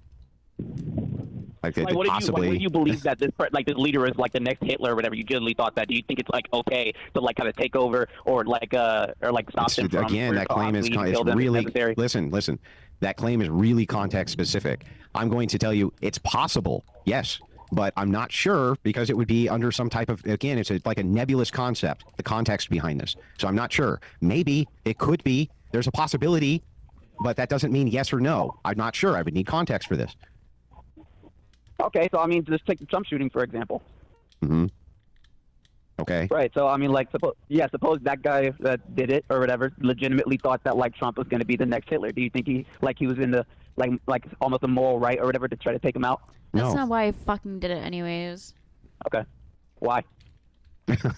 Well, so we're not allowed to, in this nation, assassinate our political opposition. And if you want to know why that would be immoral, it's because that would be murder. But if you want to know why that would be illegal, it's because there's a crime against, killing people. That's why it would be illegal. It's a crime. You can't kill people. Okay, so that's fine. So let's just take away murder. Just to be clear, I don't think assassinations are allowed in any country. I think it's usually not okay. But... Okay, hold on. I just want to add, do you think it's okay to just stop them? Just stop them from taking office? Like, just physically force and prevent them from taking office? I mean, I'm trying to follow this. Maybe it could be, but what do you mean? You mean is it? No, I know Andrew. Andrew thinks Trump is too progressive. Andrew and Rachel think Trump is way too progressive. So I understand what you're saying. Okay to physically stop Trump from taking office? If a bunch of people pulled up and just like forcibly, physically, we're saying like we're not going to allow you to be president because we think you're going to be awful. 5-9. Hello everyone, can you guys hear me? Yes. Do you want? Well, it depends on. This is like the sandwich argument, right? So, what is a sandwich? What is a chair? This kind of thing. So, when you look at the essence of a thing, right? It is possible that all definitions could fall short to an essence of a thing, but that doesn't mean we can't recognize the essence of a thing. Which is why, if we were to take the idea of a bunch of hippies smoking a fucking blunt in a forest somewhere to resist federal law, and then they started burning the forest down because a couple of them got too rowdy, calling that an insurrection wouldn't fit the spirit of what that means. So while you're looking at both the definition, you're also looking at the application. Even though Trump is probably the least Christian person, he's probably less Christian than Biden is, but... So when you ask, can I define a chair? Sure. Can I give you a definition of a chair which you can't pick apart? Likely not. But isn't that what you're doing right now? No, it's not what I'm doing right now. Because there's still an essence to the thing. There's still something which we're perceiving to the thing, which makes it a chair. The same way it makes it an insurrection. So if it fits a criterion of a riot better, and when we see it as a riot, and everybody sees it as a riot more than they do an insurrection, which is why it was charged that way, it seems like it falls under riot better. Who's charged for a riot? Well, they're charged under the purview of rioting. And I thought they were charged for like trespassing and stuff. Yeah, well, trespassing as well. So these are that's not a riot though. Well, these are going to be tangential laws. And again, what is a tangential law? What does that mean? So if let's say for a second that you're arrested for for trespassing, right? Certainly that's not going to fit the definition of an insurrection, right? Is there a federal crime? Is there a federal crime for rioting? Well, maybe not, but it would be under purview of what rioting is. I don't know what that means. Purview of what rioting is when we talk about criminal charges. I don't know what that means. Okay, well, you agree with me? There is rioting. I don't know if rioting is a public or is a federal crime. I'm not sure. Yeah, I know. Okay, I get that. But do you agree with me? There is rioting. I agree that riots exist. Yeah. Yeah, and do you agree that you and I could likely agree on what a riot is? I don't know. You don't want to give definitions for anything. Well, I mean, if I gave you examples, do you think we could agree? Like, if I showed BLM footage of their riots, do you think that you would agree that those were riots? No, I would ask you very specifically, was anybody charged with a riot? And if they weren't, then I would say that by your... You can justify your position for voting for Trump for being a Christian, even though Trump is less than a Christian Biden. Yeah, I agree. Earlier definitions of insurrection, these must not have been riots. Because you can't show me somebody charged with the crime of rioting. Did I give you of insurrection? You made it sound like a necessary element of an insurrection having occurred was an individual being charged with the crime of insurrection. You repeated this like 20 times. That never happened. Then why did you bring that up over and over and over again? Because, well, no. So you're conflating two different ideas.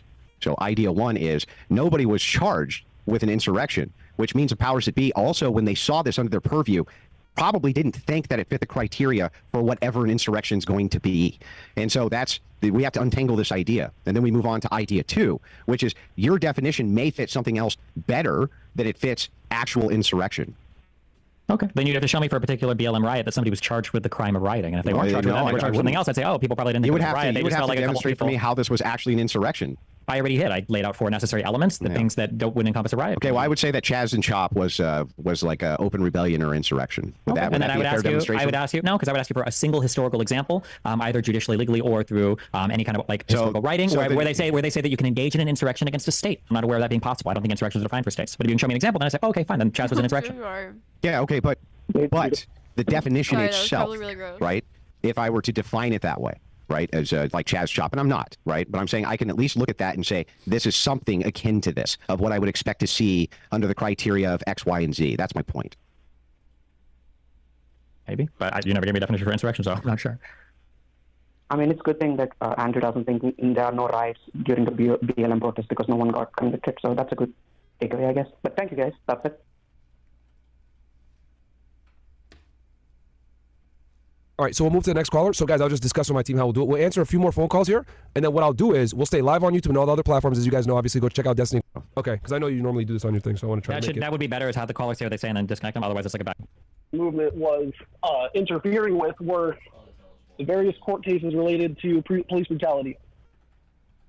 So, okay, in so that that's case, more of a comment? does BLM meet the criteria of an insurrection? You wouldn't. I wouldn't define like an entirety of a summer of protests or riots or insurrections as like a particular insurrection. Also, I don't think that I'll ignore the federal state distinction now. What? One entity. Sure, but they like if we look consistently as BLM through the whole summer. Do what? Say that again. And they profess themselves in favor of a certain type of outcome in various court cases relating to police brutality, and demanded forcefully with intimidation that the government bend to what they wanted the outcome to be. In order to inspire legal change, but not to interfere with the government proceeding. Does this not make BLM an insurrection? Not an insurrection. If you can, you might. My guess is going to be that if we went through every single like BLM riot, that we could probably find some that I would say might meet my definition if we ignore the state federal. See, I think Destiny fails here. I don't think he's focusing hard enough on the fact that Trump, it doesn't have to do so much with the rioters and the actual people and the protesters. It has to do more with the fact that Trump was trying to do insider things to interfere with the government proceeding, with the government process, to illegally interfere with it, to obstruct it from happening the natural way that it's supposed to happen, and he used rioters to do that. I don't think he's focusing hard enough on that. Distinction. We might find something that meet my definition of insurrection. And that Trump is a bad president because he led an insurrection. Then Kamala Harris directly provided aid and support to insurrectionists. So wouldn't this also make Kamala Harris an insurrectionist?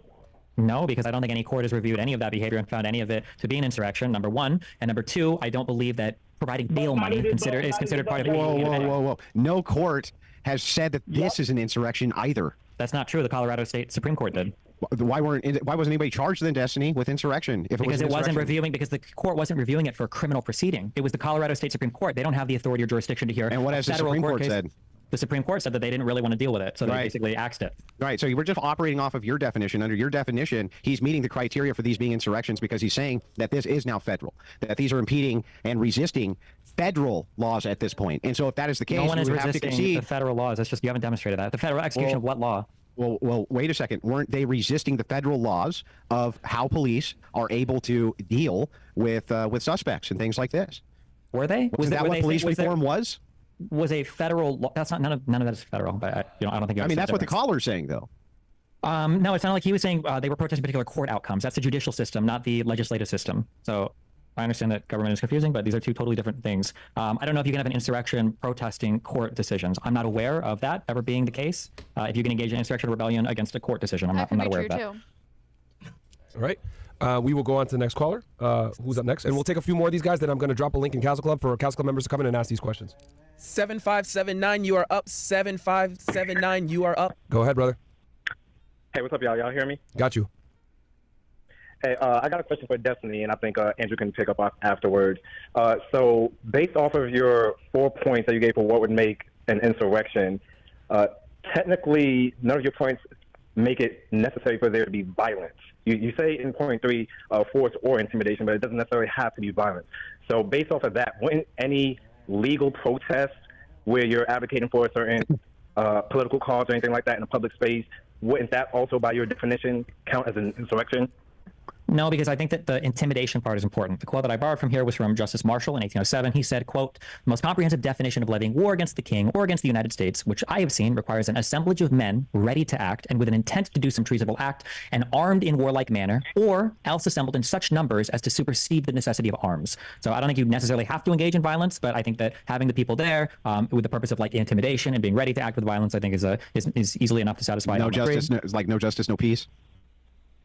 You have to point to like you'd have to point to a particular thing. Yeah, I'll point to Chaz Chop. So do you think that if you were to take over a big portion or even a small, tiny portion of a state and consider it to now be neutral from the United States itself, that becomes a federal matter? I don't know. Was it considered a federal matter? Well, don't you think that is resisting federal law? If you make the claim we are seceding this area from the United States, how would that not be federal? Were they seceding it from the United States, or were they seceding it from Washington or whatever? What? Were they seceding from the United States of America, or were they seceding from like the state? They said that this is a neutral zone. So they no longer accepted USD. They no longer employ or recognize. I'm not sure that even if you were to have a succession or a secession, that would mean you couldn't accept USD anymore. Okay, why would that matter? Because it seems like if you're going to secede from a country, it feels like part of that would be like establishing your own government, establishing your own like foreign relations. But you can still have USD, and they did. They were trying to do that. They had their own armed militant group who was there armed, definitely intimidating, refused to allow people to come in and out of the zone. They were trying to start their own economy, their own gardens. They had annexed the buildings which were around them. That definitely seems like they're resisting federal law. You're not allowed to secede in the United States. That is. There is, and we can go through that. We can go through all of that if you want on a later date. That's a big no-no. I don't remember this being. Can you tell me what statements or what they made? I don't know the details of this. What did they make, or what statements did they make about federal secession? Yeah, so Chaz Chop, they considered it the neutral zone. There was multiple statements made that this is no longer part of the United States. By who? We are taking this over, just by the people who were there. By the people. So if a random person says a particular thing, that because I thought you said earlier that if a random person takes a baseball bat to someone, you call it a secession. You said earlier that we couldn't read intent into the Donald Trump crowd, despite the fact that people were hanging signs saying 70-76, hang Mike Pence, and the statements that Trump had made. But I can. Yeah, but you say such an inference is fine. So this is. I didn't. I said the inference is fine because of the collection of statements that Donald Trump had made, collecting the people there for a given purpose that they actually managed to succeed in doing. It makes perfect sense. I can lay it out. Talking over me before I can make the point doesn't help your point. No, it actually doesn't make any sense because your claim is that you can read into the hearts and minds of these people based on what you perceive their actions to be. It's like, okay, fair enough. So if the people who are there are doing the exact same thing, they're saying, okay, this is now a neutral zone. We're seceding from the United States of America. Why can't we read that into their actions as well, Destiny? It makes no sense. I would absolutely do that but I don't know of any statement like that. And you can't name a single one, so I don't know what I'm supposed to go. I don't know what I can work on. If Chaz Chop, if there was such a statement, let's just assume that there was for a second. Would you then consider that to be an insurrection? If they said that we are going to secede from the United States of America and they had like some organized violent way and all the other elements from that, I'd say, yeah, this would count as an insurrection. Okay. Easy, sure, easily, of course. Gotcha.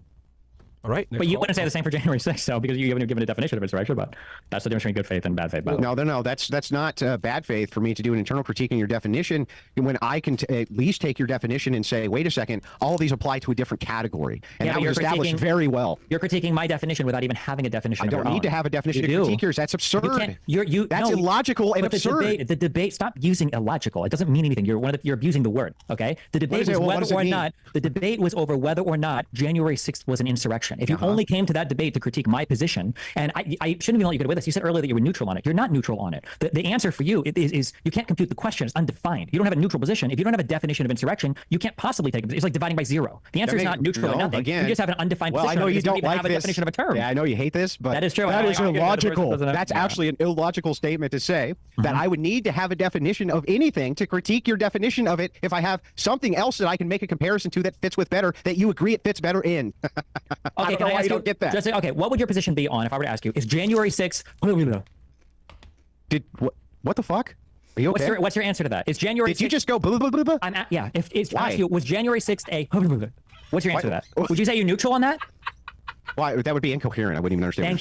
Thank you. I agree. Yes. insurrection, that term is incoherent to you because you have no definition for the word. So I'm uttering nothing to you. When I say insurrection, you have no way to compute the question, so you can't say that you're neutral on it. The same way you can't say you're neutral on it being Well, I don't know how fucking because you have no definition I don't know for how insurrection. language works then when you say, okay, Apparently this is a Snicker bar, and I don't know what a Snicker bar is, but I can't make comparisons to other things so that I can at least understand where you're coming from with what a Snicker bar is. Okay, Destiny. That's correct. That is correct. Yeah, that's what if I showed you a bar and you're like, that's not a Snicker bar. That looks like a chocolate wafery thing with caramel on it. Yeah, that's a Snicker bar. Isn't that great how that works? Actually, If this things fits fit way other better criteria better? with a Milky Way. That's actually way more like a Milky Way. No, it's not quite a Milky Way. It's a Snicker bar. And you're like, well, I don't even. Well, then it would fit that criteria of a Snickers bar, the ontology of a Snickers you wouldn't bar, know. better You than don't the have an ontology of a Milky Snickers Way. bar. You don't have that ontology is not existent for you because it's undefined. You have no definition of what a Snickers bar is. You don't need to have a definition You need for to have you a to definition understand of an a thing. ontology of a new concept. What are you talking about?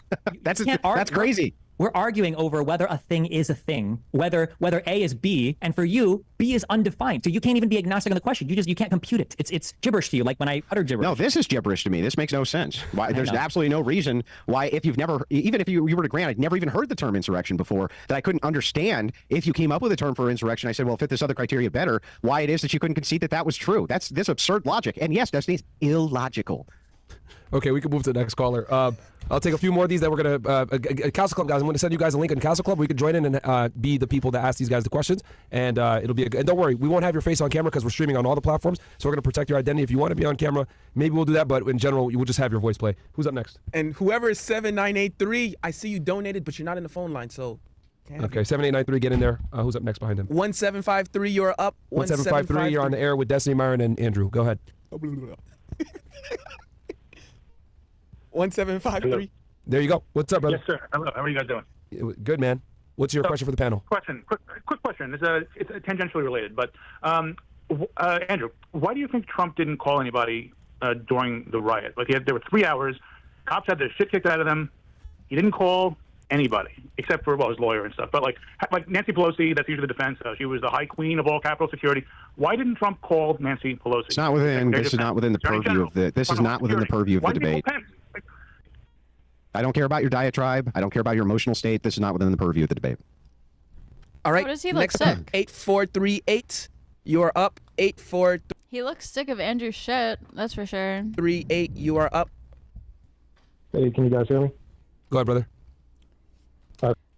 Destiny doesn't look healthy, but the guy who just smoked 7 cigarettes over an hour period is the healthy looking one. Appreciate you having me. I have a quick question for Destiny. It's kind of like at the end of the debate, toward the end, he conceded to Andrew's example of the hippie rebellion or hippie insurrection.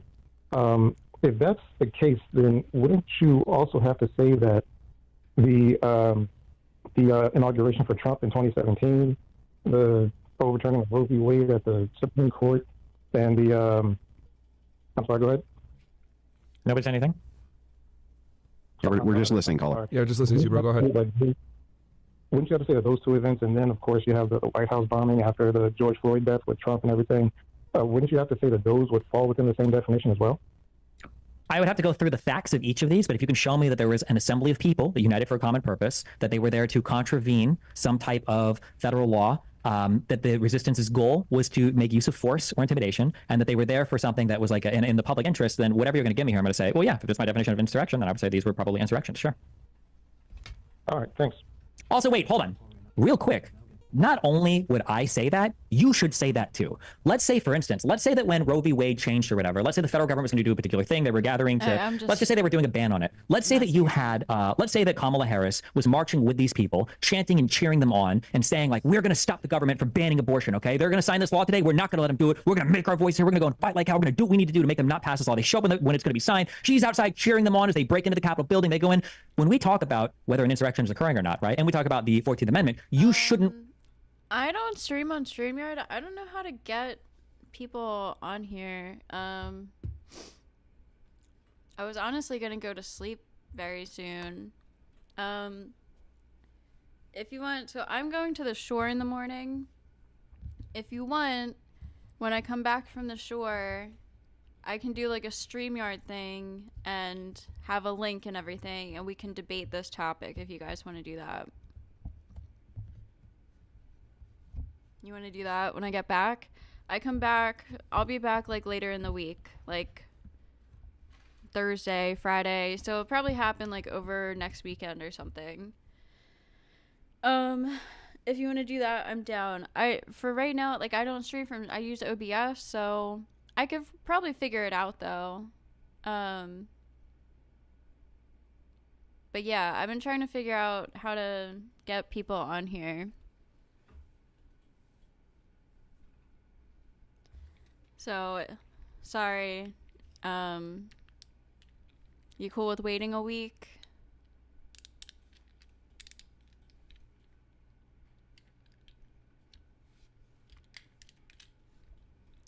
I'm literally about to go to bed because it's 1:30 and I gotta get up for the shore.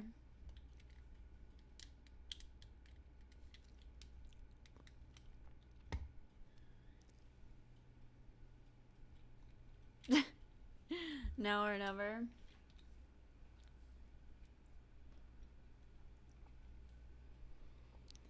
Okay. Yeah, we'll do it. We'll do it when I get back from the shore. We can all prepare a little bit and stuff. Yeah, I'll message you on Instagram, Red, or whatever. Yeah, let's do that. So, want her was there to be any president again. You should rest say, of this hey, that was, like, you took an oath to the Constitution, and now you're engaging in insurrectionist behavior. You're violating your oath to the You cut out, he caller. agrees, but he doesn't like to name. Bro, hang on. You cut out. Like me and Destiny both missed like maybe. In fact, that was Justice. Now I'm paraphrasing, but I believe that was Justice Roberts who said this is not an easy thing to tackle because the idea of it is contested and somewhat nebulous. I believe, in fact, that was Justice. Now I'm paraphrasing, but I believe that was Justice Roberts who said that. And what was the full quote here? I would have to pull the quote up, so I'm paraphrasing, right? But it was something akin to this idea is actually, it's a hard associative idea. This was from Roberts himself. The Supreme Court clearly did not want to weigh in on this because they were afraid of making a definition like your own, which would be so broad. Are you disputing this? Let's start with this. Are you disputing that you think the Supreme Court didn't weigh in on this because they were afraid that they could make a definition of this, which was so broad that things would fall under the category of insurrection that they really didn't want to fall under that category? I don't think the Supreme Court made a strong statement about insurrection. Yeah, what do you think, though? I'm asking what you actually think. They didn't really rule on the insurrection. I know they didn't rule on it, but why do you think they really didn't want to hear it? Why do you think it is that this is kind of such a hard concept for people to kind of get their minds around? It's because it is somewhat nebulous. It is associated with rebellion. And yes, there's precedents for these things, but the precedents don't directly apply to what J6 was. And it other matter. things. The issue Hang on, man. Let me finish my point, and then you can respond. Other things do seem to associate with it better. That's the point. Your definition is far too broad. You knew it would be far too broad. The Supreme Court also knows this. That's why the Supreme Court themselves, I think, really didn't want to go in and rule on it because it would retroactively make a bunch of Democrats and Republicans insurrectionists based on other things that they have done. That's great, and that's a bunch of reading into that Supreme Court decision that they had never said. But I'm pretty sure that the rationale that they gave in the issue was that different minds could disagree on whether or not an insurrection had taken place, and the idea that different states would make different decisions about it seemed to be very difficult for them. So in Barrett's, so it's nebulous. It's a little bit nebulous. They can't really agree because it's kind of a nebulous concept, right? Do you think that murder is a nebulous concept? I think that justification for murder can be very nebulous. Do you think that murder is a nebulous concept? Let me Why are you ask rambling? the question. No, I asked you a question. Do you think murder is a nebulous concept? I'm answering the question. Do you think murder is a nebulous concept? I'm trying to answer the question. Whenever you're ready, let me answer. All right, I'm going to repeat it when you're done rambling. But... Okay, well, I'm not going to ramble. I'm going to give you an actual direct answer. Certain aspects of murder, when it comes to justification, can be very nebulous. Yes, like right to retreat laws can be very nebulous. Yes, that can constitute murder. It can be very nebulous. We have some concept of it, but it's not really something which is easily graspable. Yes, it can be very nebulous, Destiny, yes. And yet we still have criminal convictions for murder. That's true. We do still have criminal convictions for murder, which does not demonstrate your point at all. It absolutely does. If a court is capable of determining whether or not a person can have a severe That's right. And what did they determine? They determined that none of them committed insurrection. That's what they... I think insurrections can be justified. I agree. I don't think the definition of an insurrection is interesting either. But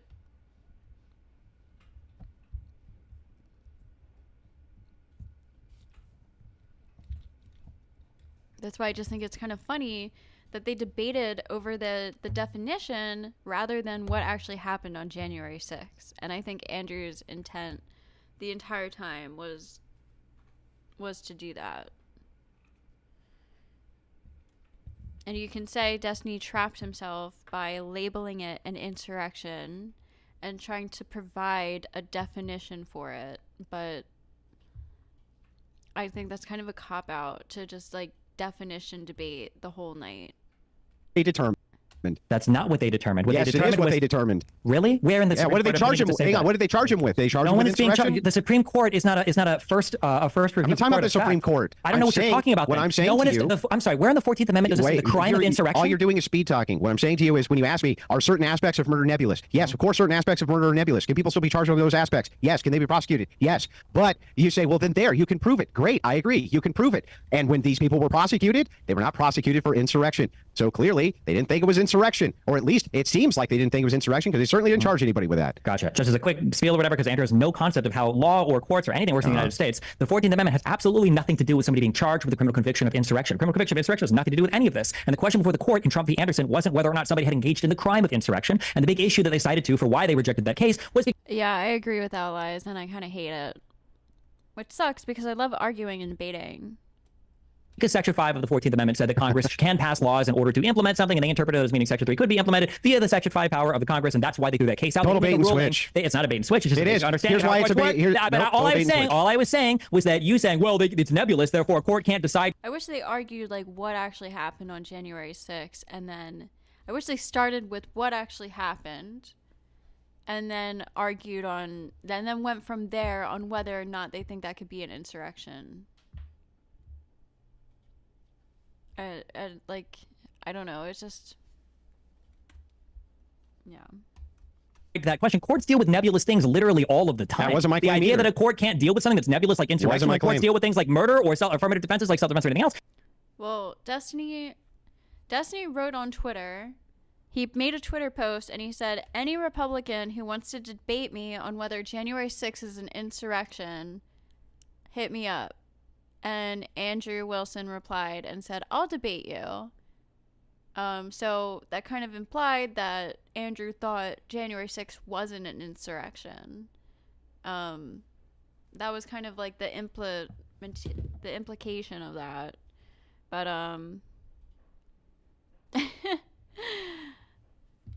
I totally get it. I'm gonna go to sleep too. I think this is done. So next week we'll get everybody on stream and we'll argue over this in not in person, but you know what I mean, on stream.